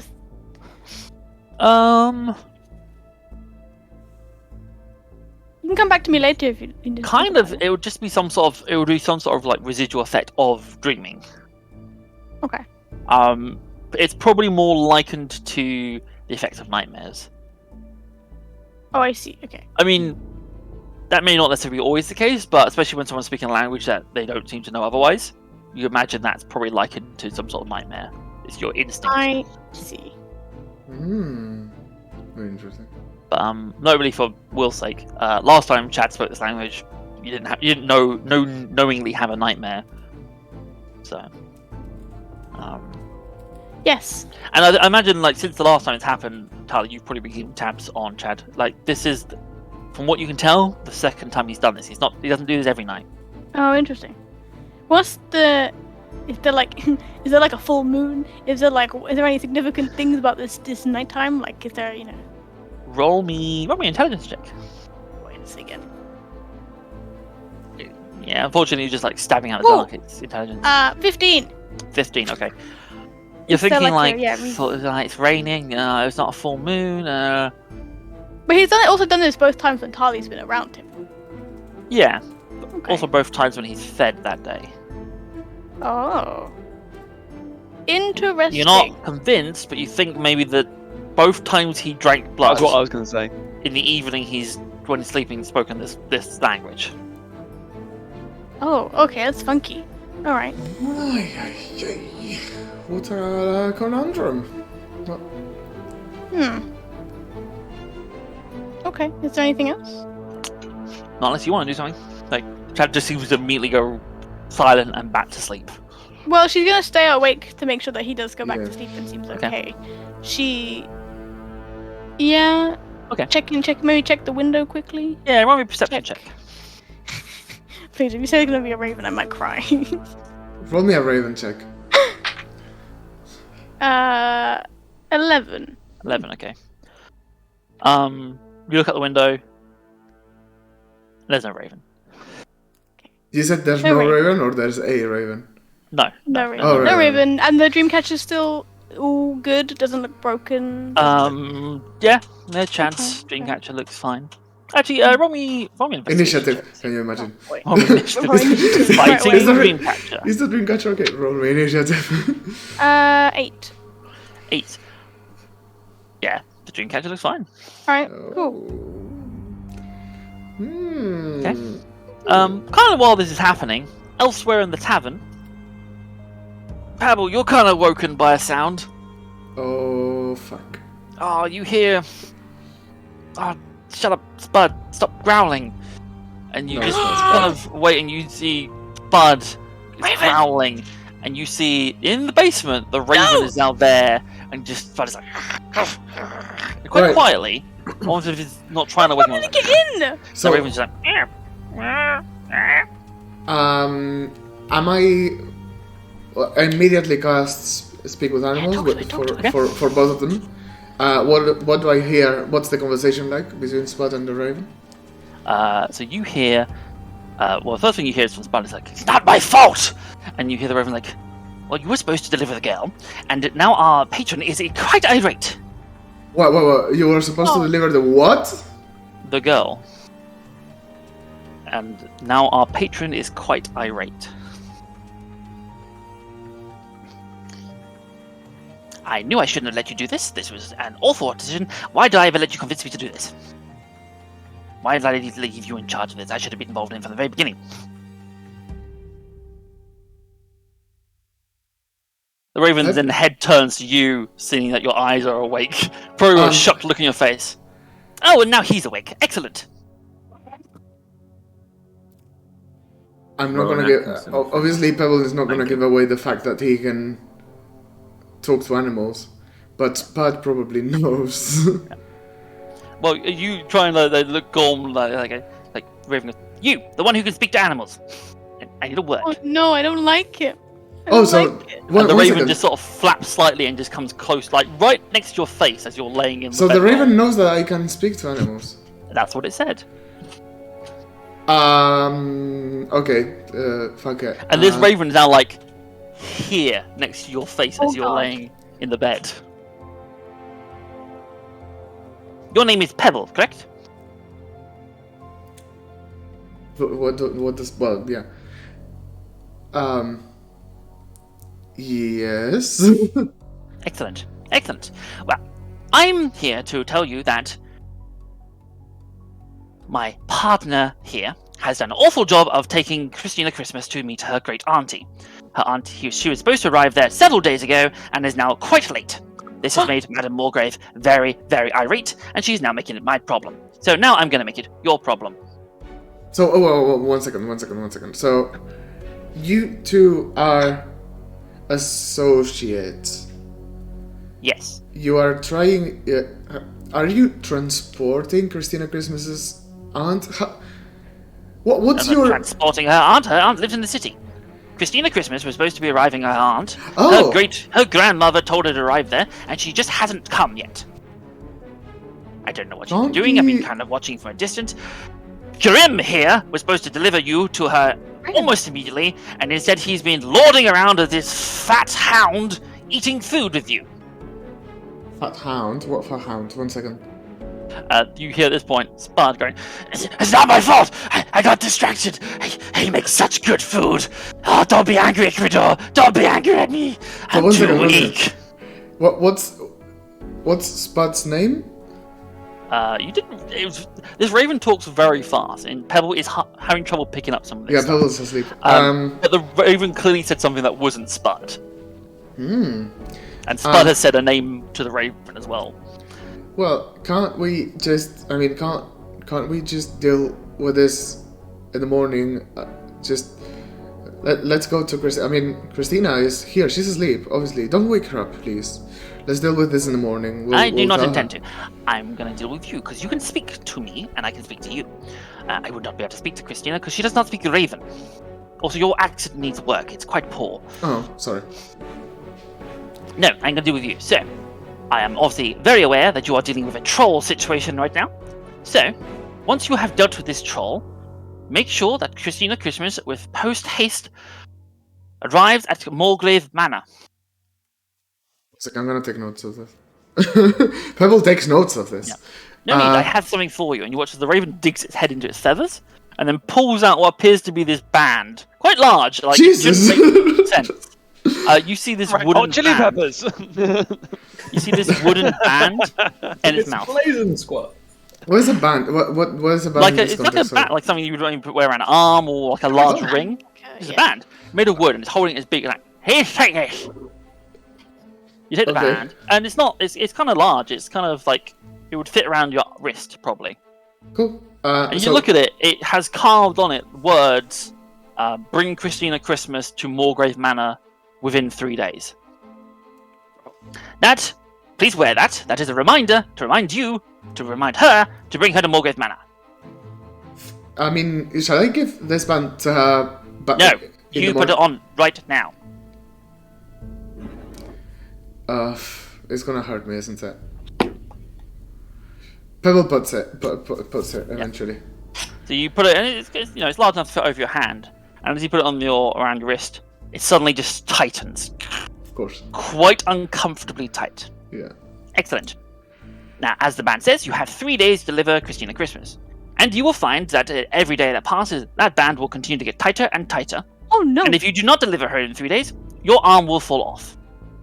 Good. This is how it is done, Scrym. Take notes. I shall see myself out. I shall see you in 3 days. Otherwise, goodbye, hand! And the raven just starts flying away. And you watch as the raven starts flying out of the cellar, up the stairs, and you're not sure where to. I'm gonna have a conversation with Spud right now. You look at Spud, and Spud is like on the trouble. floor, hiding his face, looking very like.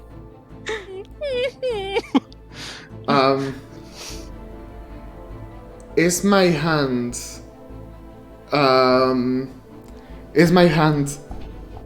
suffering now? Am I suffering? It's like it's not hurting you now, but it's kind of like comfortable. When you got like a watch on, but you got like one thing too a little bit. far on the strap. It's just a bit uncomfortable. It just pinches a little bit. Okay, yeah, no, I'm not gonna. I'm gonna look at Spud and go like, what? Why didn't you tell me this? I was trying to be clever, and I did mean to bring Christina there. Then I got distracted because you had such yummy food. Oh, it's so tasty. What's gonna happen to you if you don't, if you don't finish the job? Are they gonna go after you? Are they gonna come after you? Ikrydör will probably be more pissed off at me again, but other than that, nothing much. Ikrydör's always pissed off at me. Are you... once we deliver Christina there, do you have more tasks to do for these people? Do you owe them anything? Not that they've told me. But if I can, I'll stay here because you got tasty, tasty food. Okay. Well, we'll sort it out in 3 days, I guess. You're free to be here. You don't have to work for. Okay, good. I thought you were going to be angry with me and you were going to kick me out. I don't want to go outside. It's cold out in those streets. Ikrydör can fly. Ikrydör can find nice, cozy places. I'm stuck out in the streets. I'm not necessarily happy with the situation, but you've been good company and you've helped us, with the other dog, with Daisy. So that's fine. I'm sorry. I didn't know how to tell you. I was just gonna try and lead you there to Mulgrave Manor by accident and not have to revolve you. But It's alright. tasty food. Got distracted. Did you? We'll talk about this in the morning. Yeah. So Okay. what Pebble is thinking, just for context, is did he know where Daisy was because of another sort of task that he was assigned, or did he know about Daisy because he saw her? Interesting. You have obviously have to ask. You don't. Yeah, of course. Yeah, but that's whenever this conversation comes back. Yeah. It's fine. Not now. Pebble wants to sleep. Yeah. And Pebble is uncomfortable with the fucking thingy. Yeah. So he's Yeah. He's a bit pissed off. Yeah. Yep. But, Okay, well Raven that flies wasn't, back upstairs and disappears somewhere. That wasn't as bad as I thought it would be. Oh, just a sigh of relief that the Raven Yeah. wasn't just like gonna murder us on Yeah. the sleep. But obviously Tally doesn't know. So Oh no, it's okay. But Sarah feels. Um, yeah. And Spud sort of tries to cuddle up to you, kind of sadly. It's like, Pebble's gonna be a little bit mean to Spud now, and he's Yeah. just gonna roll opposite and just try to you're get just Spud. some sleep. You hear as Spud walks away Whimpers. somewhere in the cellar. Yeah, fair enough. Cool stuff. Cool. You'll have a long rest as the rest of the night. Thank passes. God. Yes! A wrong Morning comes list. around. Yay! Reset Everyone maximum survives the HP. night. Reset maximum XP changes during Yep. the Yeah, everything. Yeah. Yep. Okay. Cool. Heal. Girl. So strong now. Very good. Yes. Now I have all my Immediately cut us spells. 3 spells. Yes. Boosh. All together. Charlie does wake up early to do some preparation, you could say, for the day. Yeah. It's funny, in almost a mirror of what happened last night, Chad, you're woken up as you hear Tali praying in Celestial in the morning. You're muted. Yeah, sorry, I realised I was muted. Yeah, cool. Did Chad's gonna immediately be like, everything okay? Anything to report? You okay? Am I okay? I'm okay. It's a comfy bed, isn't it? Yeah, it is quite nice. Good. Are you okay? Do you sleep okay? Perfectly well, thank you. Yeah. Do you have any Quite a- dreams? No, not particularly. No, I've just other. Yeah, this is a particularly fine bedroll. This was great stuff. Glad it wasn't too bad for you. Can Chad roll to? I mean, not quite discern ideal. it- to Oh, dis- this is ideal, but it was a Still good. good time. Thank you. You did talk a bit in your sleep. That's why I asked if you had any dreams. Oh, right. All good things, I hope. Oh, Chad, Bells. Sorry. you speak common. Do you speak any other languages? Yeah, I speak Celestial. I had to learn some Celestial for church and things. I speak a bit of Gnomish. Is it Gnomish or Gnomish? I never knew. Because of the servants and things that we had in the. You know how it is when you've got your gnome servants as you grow up, and they're just all over the place because there's so many of them. Because you live in a place where everyone has gnome servants. You know how it is. And yeah, I don't really tend to use it all often. I speak a bit of deep speech as well, but other than that, Probably know what that is. I would say technically, Chad, you or don't. Chad not Or know Chad that doesn't he know knows that. You that. wouldn't That's- know that that's- you know that. Right. There we Like- go. Right. Okay. Right. Cool. I couldn't remember. That's okay. Oh, so just the Gnomish and the Celestial in that case. Nothing like infernal or anything like that. Nothing like that. No. Okay. Oh. Why do you ask? Was I? No, maybe I speak with an maybe I speak Gnomish with an accent in my sleep or something. Yeah. Maybe. I mean, it didn't. Harley doesn't know what Nimbush sounds like, but it sounded. It rings a bell. Sorry. Like. Yeah, kind of like infernal, but not quite. Right. Shall I be worried? Well, you didn't have any dreams, nightmares, or anything. And I don't really know what you were saying. Do you know anything about like bells? Do they have any significance for you? Like, the ones you ring.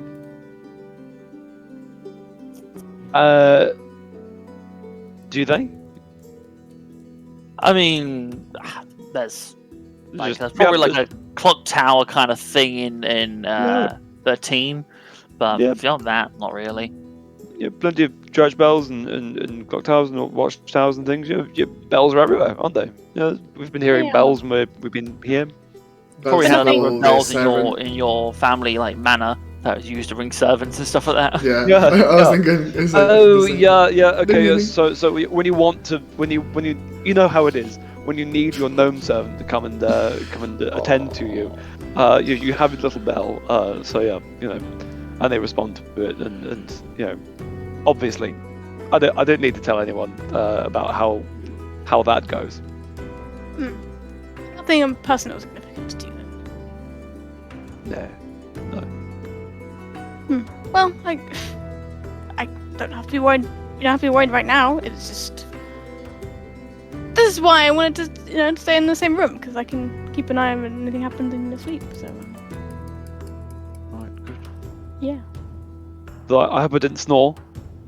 I don't think so. Good. That's as far as I'm aware, you didn't snore either, but I think I fell asleep a little bit faster than you did, didn't hear anything. So. Good to know. Yeah. Is this going to be is this the how we do things now? I mean, I think for the short term at least, until I think, like I said last night, I think you might be in danger, but so for a little while, I think if that works for you. I don't want to impose, but I wouldn't want you to get hurt either. So that's fine. Yeah, no, that's all good. Cool. Just I'd like to work out at the start of the day. You may have seen me do. Okay. I've got some of these balances up here, so I'm just gonna. You want me to go? Just do some stretching. If you want to go, you can go. You were praying. I'm just gonna do some pull-ups. Do you mind if I take a look at the sword, just briefly, just to see if it's magical in any way? Yeah, of course. Yeah, go for it. I'll just be limbering up, getting ready for the day. But yeah, I want to ritual cast detect magic. Detect magic? Yes. I don't have identify, so I just like to detect magic on the object. It is magical, yes. What school? What school? Doesn't really apply to a magic item. Creature object that bears magic, and you learn the school of magic, if any. It doesn't have a school of magic. But if any. What? It's not affected by a spell. Like good magic, bad magic. Sure, okay. Beautiful magic. Good magic. Fantastic. My kind of magic, or your kind of magic. The Raven's kind of magic. You don't know what the kind Raven's of magic is. Yes, no, you get very pure essence and sense from this weapon. Very lovely. Okay. What does it look like? Can I roll an athletics check to see if I'm making a please. Myself, or... Acrobatics. Oh, I was gonna think, is it athletics or is it performance? Performance. Performance. Can we performance check? How much did you roll? Oh no. I think you rolled though. I'm gonna close up on him. Hey, there we go. Oh, that's nice. He's gone. We lost him. You want me to do a performance instead? Yeah. So what did you roll? Did you roll? I rolled a natural 1 on an athletics check. So what you basically see is Chad is trying to do like a one-arm pull-up while topless and talking to you, and you watch as he just the bar is always like slippery, and you watch as he just goes whoomp and hits the floor. Yeah. Great. Impressive.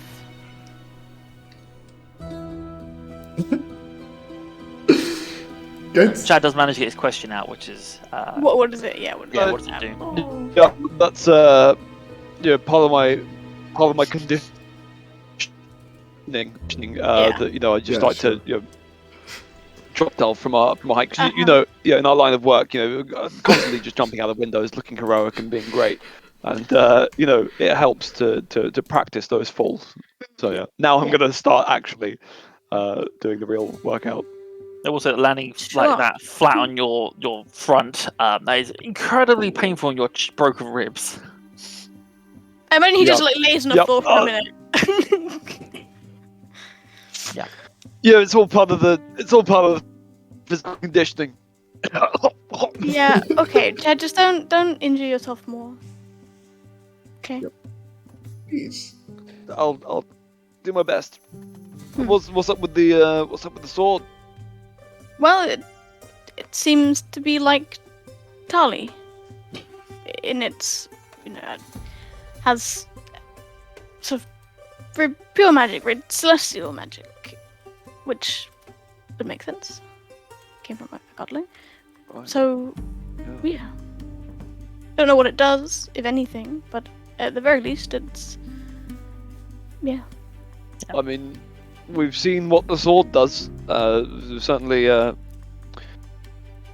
sure it's meant to be used for nicer things than what we've seen it. What am I talking about? It's a sword. It's designed for bad stuff. Yeah. Okay. Tali's gonna go and check on everyone else. Oh, Tali does have her hair's changed again, by the way, because it's the morning time now. Yeah. Back to the platinum blonde. Ooh. Yeah, or just like white silvery. Cool. Okay. So Tali, you're making your way downstairs. It would have been like 10 minutes though, because I had the ritual cast. Yeah, I know. So that's fine. So if other people want to do stuff. How's things down in the basement, Pebble? I want to speak with that. Obviously, we'll wait until next session where actually Christina is here. But I would, I would guess Pebble would want to speak to Christina immediately. Yeah. Okay. Yeah, we can sort of say that you talked to Christina a bit. Yeah, we'll figure it out. We'll backfill that later. Yeah. But do you do anything with Spud this morning? I'm not even mad. I mean, this is the thing, right? Spud has been helpful. Spud was in charge of this thing, but he isn't, Spud doesn't... If anything, Spud has been, a little bit lazy. It's not his fault. I don't know. Yeah. I'm just a bit annoyed about the entire situation. Is it a case of, you kind of ignoring him this morning? Or no, you talk to Tali about this? Or, I'm gonna, after talking to Christina, and we will figure it out. Yeah. I think Pebble will, and even Christina, maybe, or maybe not. Let's talk to Tali about. Tali, do you have so I have this thing, and I will probably break it to. What is Tali. This? So you do see that, right. Pebble is wearing this kind of you have wooden. 10 minutes. Wooden band around his arm now. Why? What is this? It has carved words in it in common, which if you attempt to read. So there was this, and I'm gonna give Tali the scare of her life. I think I was sleeping, right, and I got awakened by this raven in the basement. Wait, what? And Tali was imagine she was maybe doing something. She was kind of thinking about herself. She's now full direct eye contact. Laser focus. Right. What do you mean? What do you mean? There was a raven inside the building. Inside. Spud. What was the raven's name? Spud isn't there. Spud is still in the basement, sulking. Oh. So this Raven and Spud were talking about how they were given the task of bringing Christina to her aunt at a manor. So Spud knows the ravens. Yeah, apparently yes. Okay. They aren't. Well, they aren't evil, but my arm's gonna fall off. What? What? What do you mean? Hang on. What do you mean your arm's gonna fall off? So the Raven What is did it evil. The Raven gave me this band. I was half asleep.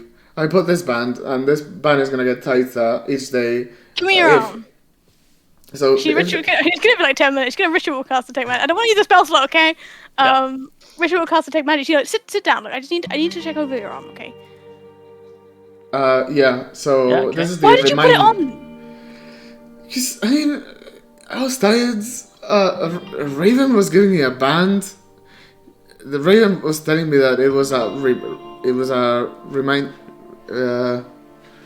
reminder for the task that they had been given, so that I could. You can't read it. It says on the I can thing. help them out.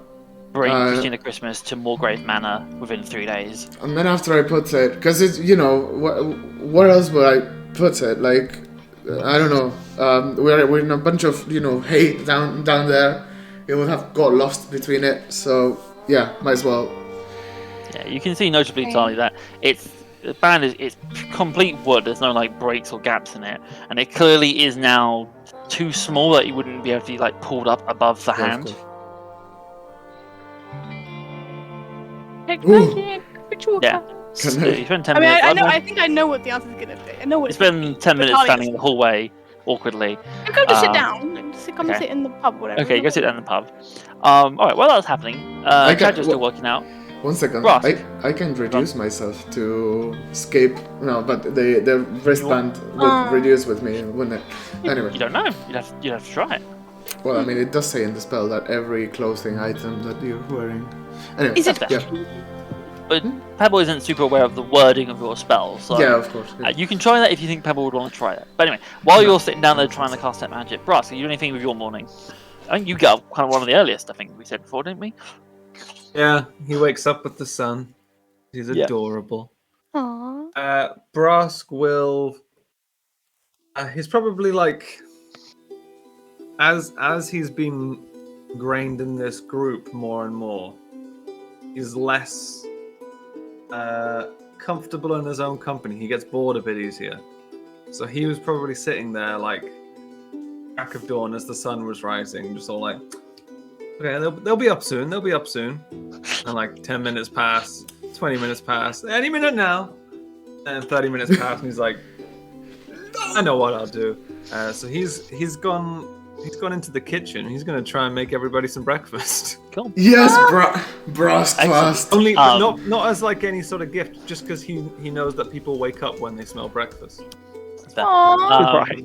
So you go into the kitchen, and to your massive surprise, you see there is a gnome in there who's already starting to like chop vegetables, and you see Helga, this fuzzball of grey hair, just there chopping vegetables.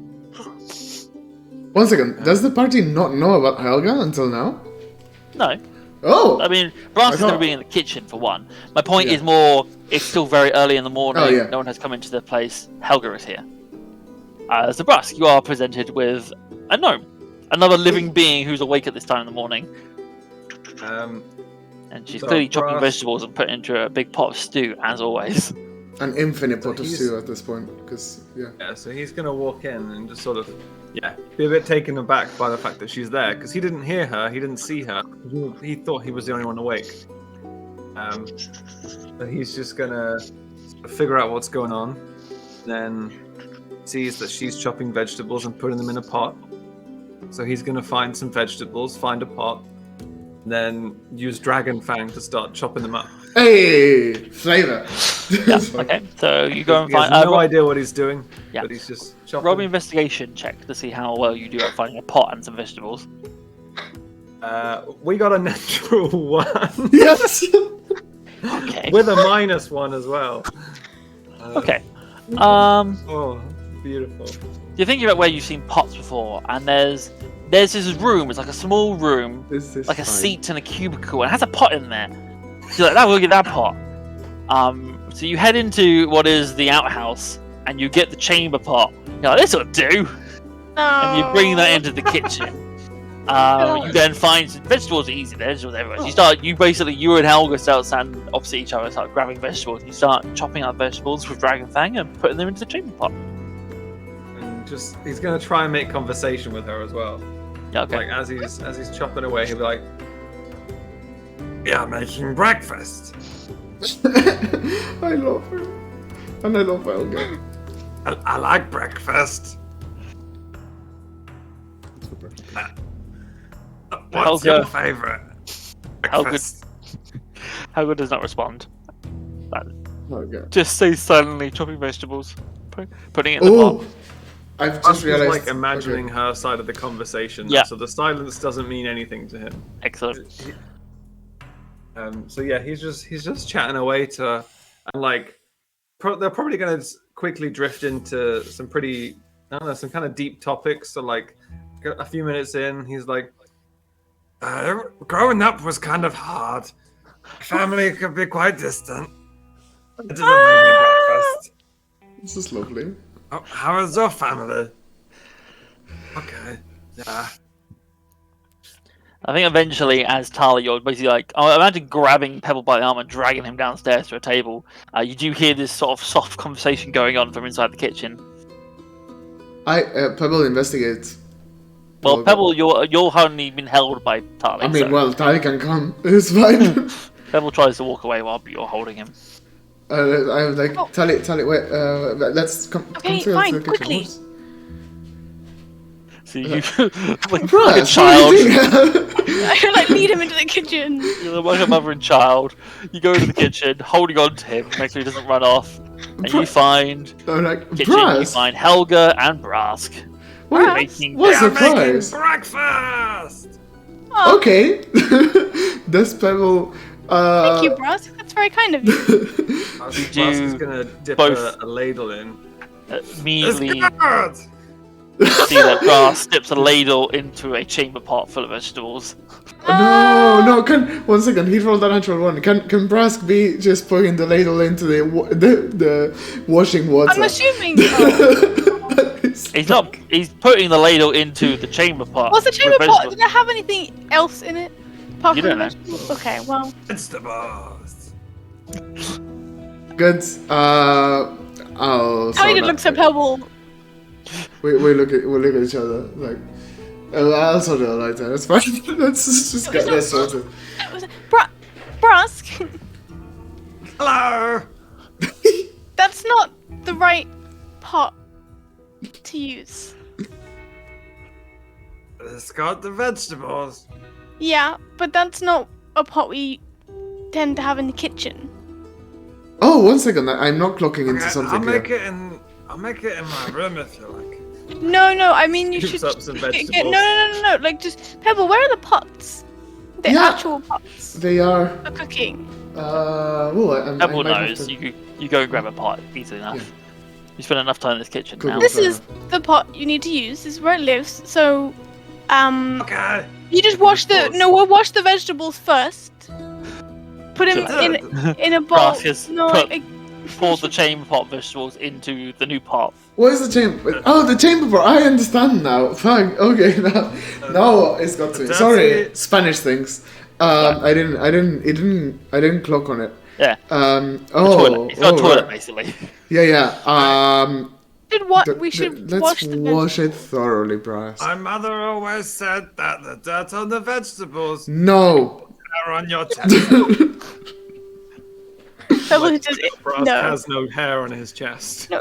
Alright. Pebble, why don't you show Brask how to wash the vegetables and put them in? Okay. Just quick. Brass, come over to the common area. I mean, Tali has to figure out something She'll let about this go. bracelet. But she's gonna stand in front of the door, so you can't. Yeah. leave. She's But are you still doing the spell? She needs to be in touch. Yeah, with they that, need. so no. Well, I guess could I? I mean, it's gonna be awkward. She'll wait. Can you She'll pause wait. it? Yeah. Pebble, I will say, roll me. I It's knew gonna be a it. wisdom check plus your proficiency bonus. Basically, this is your cooking proficiency. To see if you can recover this meal. Yeah. Fair enough. Brass has begun. Wisdom plus I proficiency. recover. It tastes good. Brask. I love you, man. Wisdom plus proficiency. I like you Yeah. as a friend. Well, yeah, exactly. 1 second. Roll wisdom check. Add 2 to it. Also, Alright. why did you decide to make breakfast? It's very kind of you. Okay, 18. Breakfast makes people happy. Make people happy. Oh, Make breakfast. well, you're doing a great job. Yay. With an 18, what you do, Pebble, is you essentially set up a pot, and you get another pot, another clean pot, and you basically tell Brass that you'll wash the vegetables and then give them back to him. And then what you do is you take the disgusting vegetables and you put them in the bin, and you bring out a new vegetable, give it to him. Okay. Here's what I made earlier. Yeah. Like, oh, look, here's a clean potato. And you basically but then guiding Brask, you are able to make some sort of hearty soup for everyone. Good. Always with a hearty soup. Brask doesn't know the proper names for any of the vegetables. I just want to make that clear. So he calls like a carrot a nature sword. Calls a potato a squidgy rock. Hey, I like it. He doesn't know the proper names for any of this stuff. I love Brask at this point. Because that's probably how they were described in Draconic, and then you're just taking the exact translation into Common. Exactly, yeah. A leek is just grass. Yeah. Crunchy grass. So yes, cool. You are able to make some hearty soup, and you are able to basically prepare it. Probably about this time, Chad eventually returns. It's all over the hearty soup. Comes downstairs. It means it's protein now after his workout. Yeah. The child has woken up and comes downstairs for some soup as well, and you're basically all able to have happy family. A dinner. Okay. Pebble is Tali is gonna basically she's eating and also casting ritual cutscene. Yeah, one spoon of soup, one hand on Pebble. You ritual cast it, and yes, this is a magical item. But what kind of magic? That's bad magic. Oh dear. This would be abjuration. Is there because it does is everything within 30 feet of me? So if there's anything else, if Pebble is now magical, Pebble is not magical. Am I not? Is Chad magical? There's a faint aura from Chad. What kind of magic? Bad magic? Bad. Bad. Okay. Is this bad. I think I might have cast. From Chad, you get kind of like, I guess it was tied to a school, necromancy. Bad necromantic juju. You also pick up the moment I did over breakfast where Tiny just stares at Chad like wide-eyed. You'd also pick up on Dragon Fang. Oh. Wait, one second. Why is so people who know how to cast magic aren't magical themselves? Not necessarily. I understand. This is specifically if there's like so let's say what's the spell? You know when Tali casts Shield of Faith? If Tali casts Shield of Faith on you, you would then appear magical because you have a magic effect applying to you. Affected. Yeah. Or if I cast Enlarged Reduced on myself, that would, okay, cool. That makes a lot of sense. And Dragon Fang has what kind of magic? Dragon Fang, that would probably be beautiful magic. kind of divination, maybe. Basically, because it always returns to Brass, so it knows where he is. You'd pick on Doso if she's here. Yeah. Yep. So Christina, her amulet comes up as a magical item. Yeah. Neat. Any kind. That one would be. Let me check it. I need to check a spell. That's fine. Possibly transmutation. But Pebble, is anything else around? People or items? The horn. You can have the horn. Yeah, the that's horn fine. does. The telescope does. Yeah. That Good. I'm just sitting there, just like ping, ping, ping. I was like, oh god. Neat. Like actually, at the very Google Maps edge, GPS the thing. very edge of your face. Spud magic. It's Spud. What kind Sitting of there, magic? kind of way, illusion magic. No, sorry, not illusion. Transmutation magic. Transmutation? Yeah, okay. Oh, what? Sat there. What? Yeah, Like, I knew it. doesn't I know. fucking knew it. Like sat there, like he's basically skulking in the corner, wants to be nearby but doesn't want to be, and you just pinged up transmutation magic. Okay, we'll deal with that later. Right, Pebble's bracelet, abjuration. What the fuck is abjuration magic? Abjuration is like protective magic or Protective magic? yeah. I mean, Or, I like, don't feel protected. basically covers things like the alarm spell and things like that. Oh, right. Bracelet. would come under that. Yes. Yeah, like the magic runes. Really? Yeah, like a trigger magic kind of thing.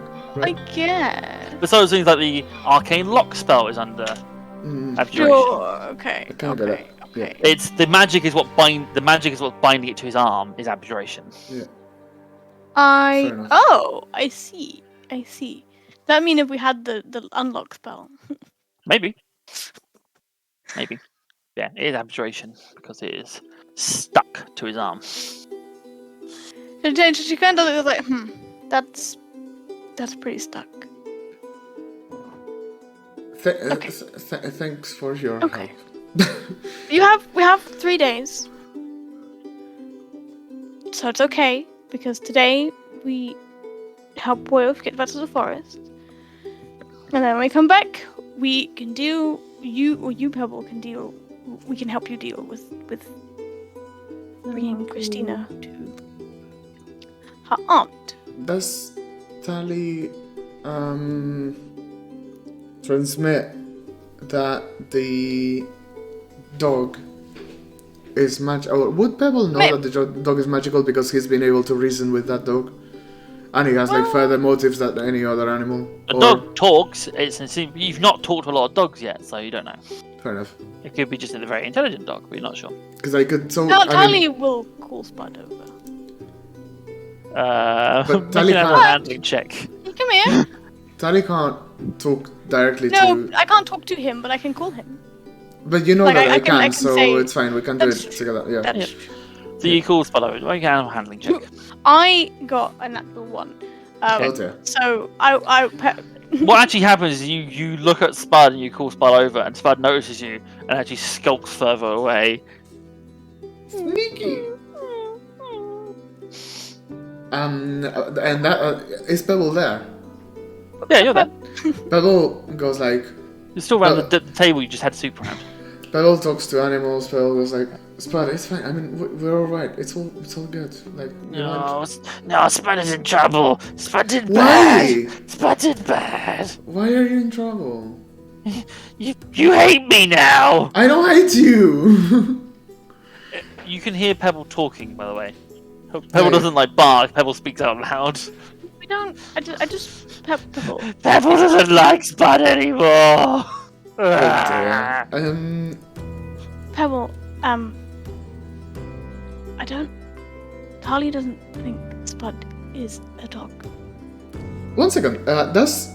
Do animals in general, I mean, besides the fact that Spud might not be a dog, do animals understand that de facto? Do they understand like human speech and respond to it in this world? Do they get like the hint? I don't know what you're asking. Say again? So Tali's saying, I mean, well, she could be whispering to Pebble, but Tali's saying like, I don't think Spud is a dog. Would that register on Spud? So if Spud is a real dog, probably not. Probably not, yeah. Because in the same way in the real world, animals can respond to certain words or commands, but if Spud isn't a real dog, then maybe he... Tali is saying it a little bit quietly. Yeah. Spud, if you're not a dog, it's fine as well. It's fine. You can. I mean, we're all magical here. You can come out. It's fine. This is a safe place. Roll me a persuasion check. I just want to get over with this. Pebble is persuasive. Let's see. Yep. Yes. I would say that obviously Chad and Brach, you are hearing parts of this conversation. Tali would have said that it's not going on with Spud. Tali would have said that it's not a dog thing. She would have said it loud enough for the table to hear. Yeah, I mean the party I think knows what's kind of going on now. Brass doesn't know what a dog is anyway. He's still not sure, so it doesn't really make much of a difference to him. Yeah. I rolled a 12 though as persuasion, so I don't know. A 12.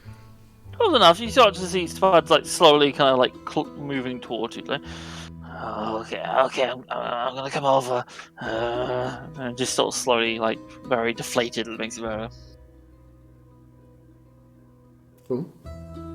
And what is Spud? He's still a dog right now, but He's a dog. Oh, right, no, I thought he was... Just, Pebble, I think he's pretending to be a dog. He looks like a dog, but he's not a dog. Yeah, I know. I'm trying to ask him to, reveal himself out of his own will.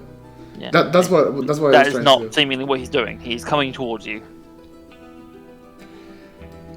I reach out. I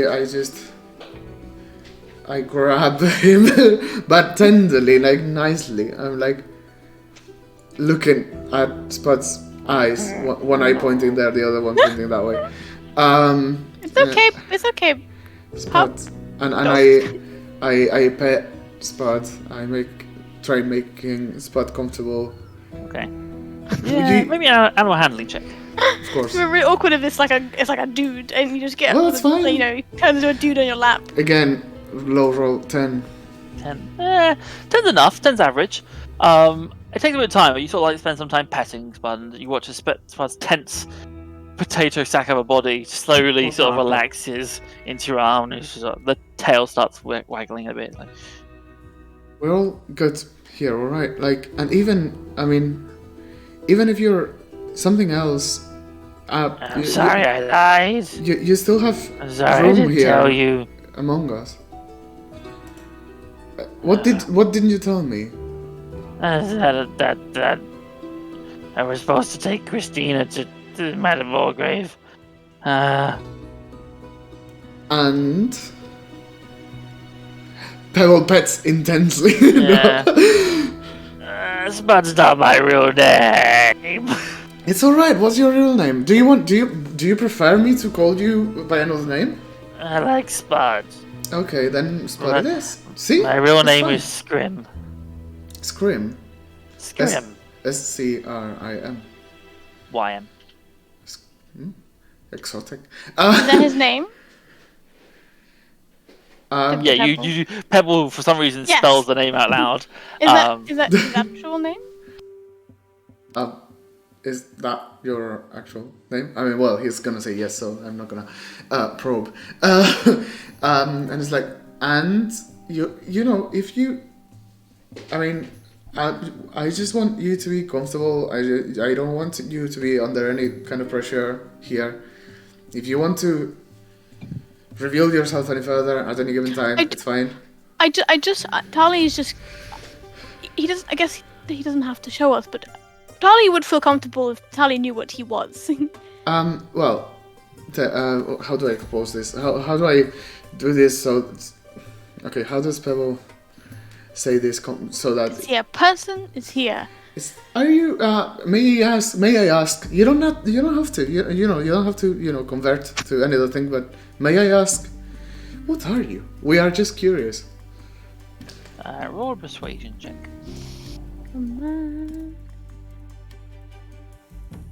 11. Well, I'm not a man. If that's what you're worried about, I'm just me. Are you a woman? No, I'm just. Are you non-binary? It's fine. I mean, I'm a dog. He's saying he's a dog. That's not He's saying true. he's a dog. It's okay that it's not true, but it isn't true. Okay. Spud. She was kind of talking to Spud. Yeah. Did Spud You do see as that? you say that, Tali, Spud's head sort of dips, almost as if there's a recognition. Guilt. Okay, it's fine. In your own time, I put Spud back on the floor. Yeah. But you just know that you're safe here. We don't mean any harm, and you've helped us a great deal with Daisy, so it's fine. It's all fine. There's a conflicted look in Spud's face. A pug with a conflicted look is just like You can bliss. tell it. Like I mean, we're not gonna tell anybody. Like Tali is a godling, right? And We're all quirky here. It's all fine. I don't want to show you. you don't have Okay. to. You could tell us.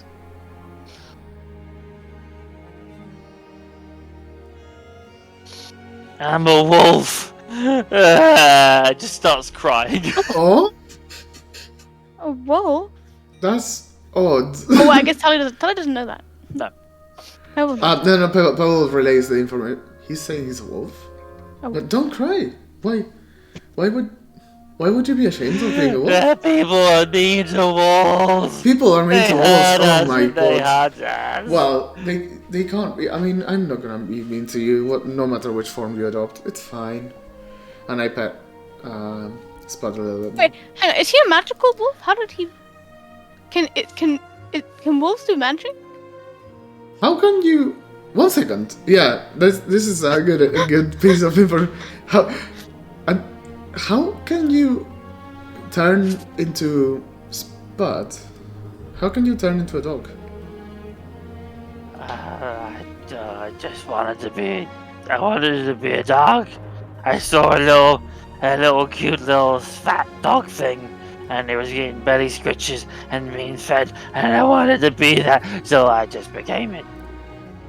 Well, you don't have to be ashamed of becoming what you want to be.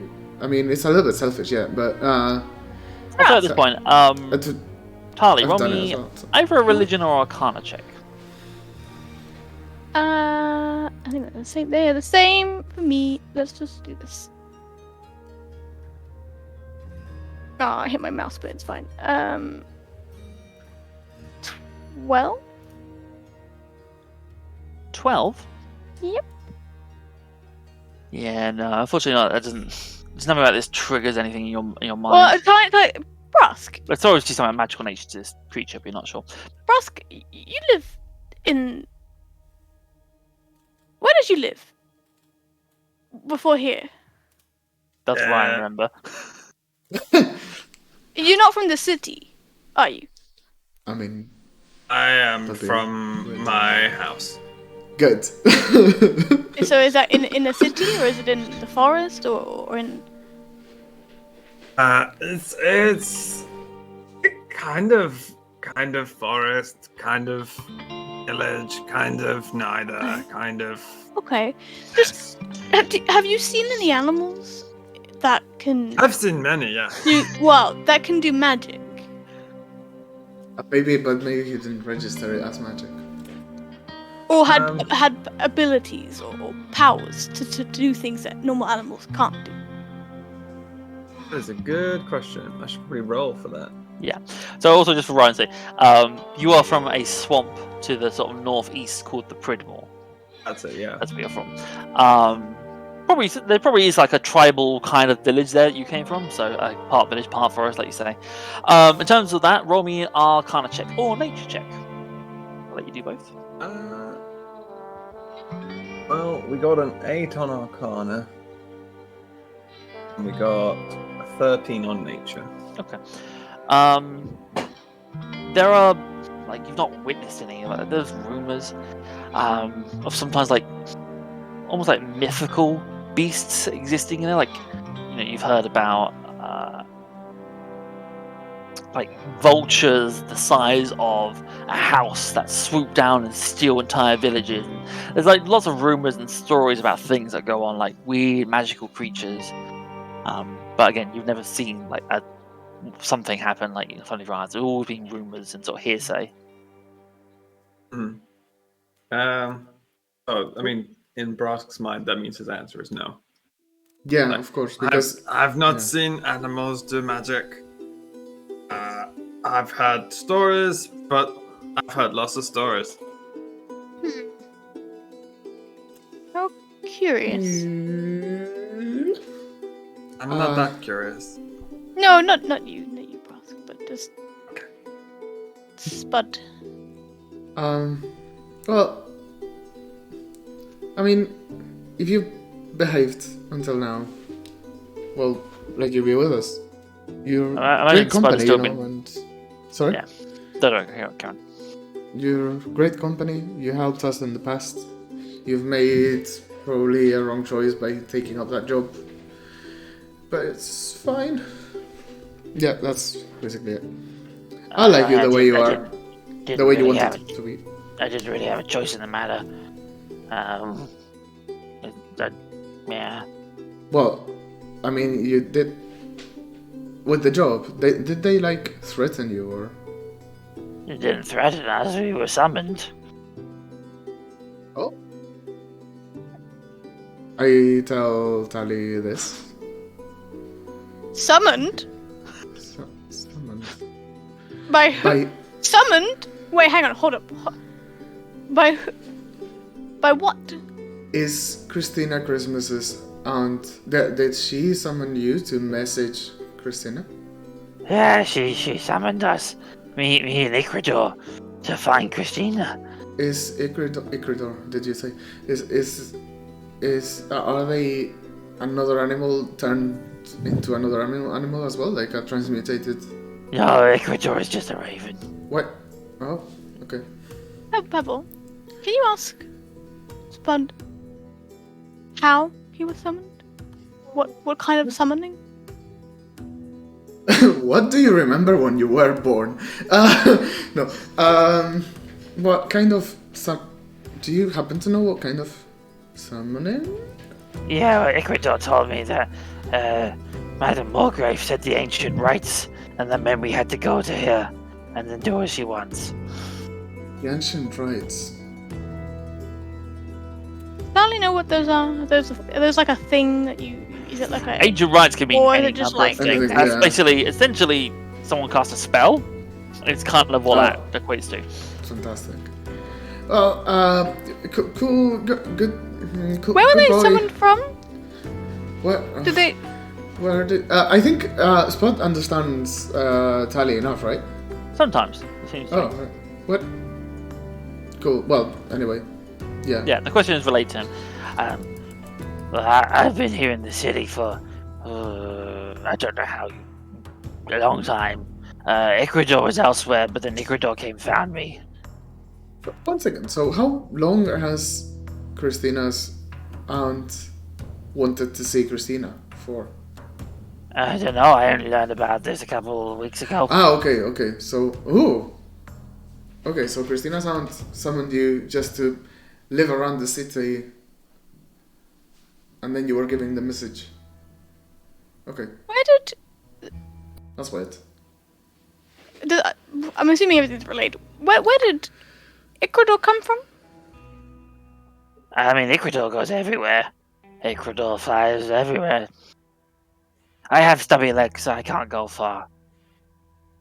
I mean, you chose to not be able. You chose not to be able to go far. Yeah, well, okay. Well, even when I didn't have stubby legs, I still couldn't go as far as Ikrydör. Oh, of course, Ikrydör yeah. has wings. But if you chose to be a pug, could you have chosen to fly? Perhaps. I don't know. Okay, well, I mean, it's not my business. I never either. thought about that. Nice, good chat. Yeah, should we let the campaign follow? Sorry, I'm just very conscious that this is like very centered on Spot now. Big reveal, you know. Big reveal, Spud's yeah, big indeed. reveal. I want to ask more questions, but probably Pebble needs some time to process or something. Probably also needs It's to talk not- to Christina a bit. Yes. Yeah. So- Christina has to be here for this Yeah. entire thing. Yeah. Next session is gonna be So, better to pick this up. Cool. anything else you want to discuss around the day, or are you going to start making way to hiring a van? Depends where we're leaving it. If we're leaving it like, do we want to make the plan now, or do we wait till Christina's back, or Verity's back next week, and then? What's I'm saying? Is there any more discussions you want to have around the table before you sort of? Well, that I'm soup? gonna. Sorry, go on. You like the soup? It's Yes. good soup. Yes, Brasky, it was Um, great. I made the soup. You did, I can and teach you how to make soup, Pebble. Sorry, say again. I'll teach you how to make the soup. Sure. that would be great, Brask. Yeah. Right, why Pebble? not? Yeah. Sure, yes. Well, Pebble is not even like. Okay, Yeah. Pebble is fine with this. we I should go. I was gonna say tend to Christina and Chad's wounds. Tend to their wounds. You mean tend Tali's? to the- Yeah. Oh, sorry. Tali and Chad. Roll Yeah. me 2 medicine checks. Let's see how you do. 2 medicine checks. Who are you doing La, first? la, la, You have to la. say it now. Yeah, you have to say who you doing first. I do. I tend to Tali's wounds first. Yep, Because we've okay. been talking on it. Yeah. So I am rolling the check, and it is an unnatural 23, 17 plus. Yay! Son of a I'm success. healed. You're healed forever. What? Healed at 3 out of 3. Cool. You're healed Perfect. forever. Yeah. And now I'm with doing... tending, some nice warm soup, and just a rest this morning. Nice. Seems like basically what happens is like you go and check on like some bandages and like the splints and stuff you had in the leg, and you find that the wound is healed up, and yeah, Tommy, your leg is. You can flex it again. Hey, you Feels can flex. Way better. Thank Yeah, you. by pouring soup on the wound. Anyway, what? Rub some nice hearty soup into the wound. Good, my circus. Yes. And now Chad's turn. Okay, 21, so 16 plus 5. Success from you too, Chad. That's... Yay, Chad's healed. Look at how happy think he is. Chad, I'm gonna you're sort of- focus. He's very happy. Yeah. I think Chad is still around. I think you had more successes on Tarly's than Chad, so again at some point. Woo! The various of woo from there. Yeah. Okay, cool. Well, Harley just wanted. Chad. no. Okay. Chad did something. Chad That is something. Chad is... Tali will Right. say, so we need to hire a cart, a horse and a cart, and maybe a crate or something. But what we could do is we could get the payment for the job today, and we cleared out the guild deal. So you know, Yeah, we that should- seems like a sensible plan. Although I'm not sure we want to meet them at the I think deal. yeah, true. How can So, we... Well, we have have the to- wire thing. We have to contact them. Yeah. Yeah. The wires. We could do that and arrange to get the payment and then take that, This is to- something... Yeah, go on. to the company, the people we will hire the vans from, or the cart from. Right. Guys, yeah, I completely agree. Isn't it a little bit suspicious that they phrased the request as if as if someone was living there, but we've found all this thing with wolves and stuff. Like, I think they know. I think they know more than they have told us. I think they just like tended us a trap. I think we should be cautious with all this. It doesn't sound right. Well, somebody called the justicars. We don't know who. Yeah. Then what's up with Jenny as well? We don't know. There's like a lot of loose ends she's here. Gonna write the Yeah. article. Yeah. Well. But- Anyway. I don't know. I think this entire situation is so suspicious. But You yeah, might be you're right, right. but we do need to get the payment. They said they would pay us, and we do need that money. To What help if work, they know? What if they know that Wilf was there? What if they know that we now have it? Well, how would they know? We just won't give them any details. We'll just say we dealt with the building's clear. That's all I need to know. Like expose us to some potential other trap. Well, anyway, maybe I'm overthinking this. Maybe Pablo is overthinking this. It's fine. Cool. Yeah. We have to contact them one way or another. Well, yeah, we don't have the money, so yeah, you're absolutely right. But no, you're right. Maybe we could ask them some questions. Be cautious somehow. I don't know. I don't have a plan. I'm just like expressing that I feel like all of this is a bit... smells a bit like a massive trap to me. This is what Pebble expresses. Well, we need to figure out where we could meet them because, like Yeah. Tali said, maybe we shouldn't meet them at the Gilded Eel because that's, I think, it might be a crime scene. Yeah, it is. I don't know. Yeah, you're absolutely right. Yeah. Where else could we meet them? Not here. No, not here. Let's meet with them like at the market or somewhere crowded, so that they can't pull any. Yeah, and then we could all split up a little bit as we're not all like one. Yeah. Not all of us talk to them, and then we'll have backup in case. That anything sounds like a plan. goes wrong. That's a good idea. Cool. We'll handle Yeah. this talking. Hello, hi, Will. How are you? Hello. I'm gonna kiss you. What were you saying about Chad? How is Chad feeling about the wounds and all that? Is he done, or does he have more to get healed? He's got one more. There's 2 out of 3. One more to heal. Oh, right. Thank you. Cool, fantastic. All right. Yeah. Well, I think as you're discussing your plan and concerns about turning in the job you've just done, that's where we'll leave it. We lost Ryan. That is where we'll leave it for today. Oh, what a stream. A little bit. I hope you enjoyed it, despite some technical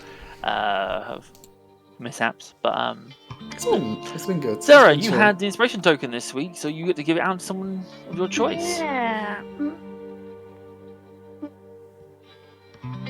I think I want to give it to Unai, the Pebble, for sleeping with down in the basement cellar with Wolf and just this whole shenanigans with Raven and just jumping into the plot, even though risking your hand.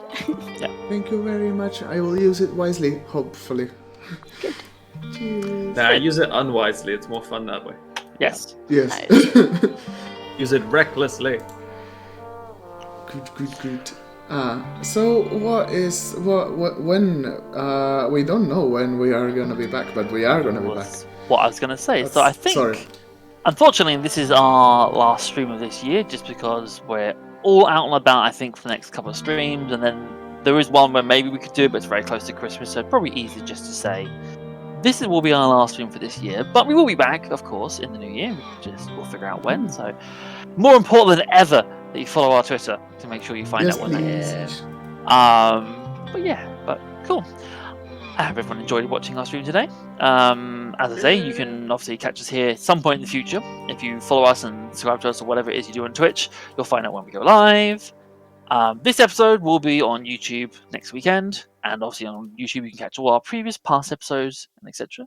I'm going to try and get a highlights video of Chapter 2 up on YouTube at some point as well during our downtime, which would be awesome. As I say, you can find us on Twitter, which is cool, and at Smitey Games. That's it. So we've been Small Mighty, everyone. Thank you very much for watching, and we'll see you in the new year. Bye. Bye.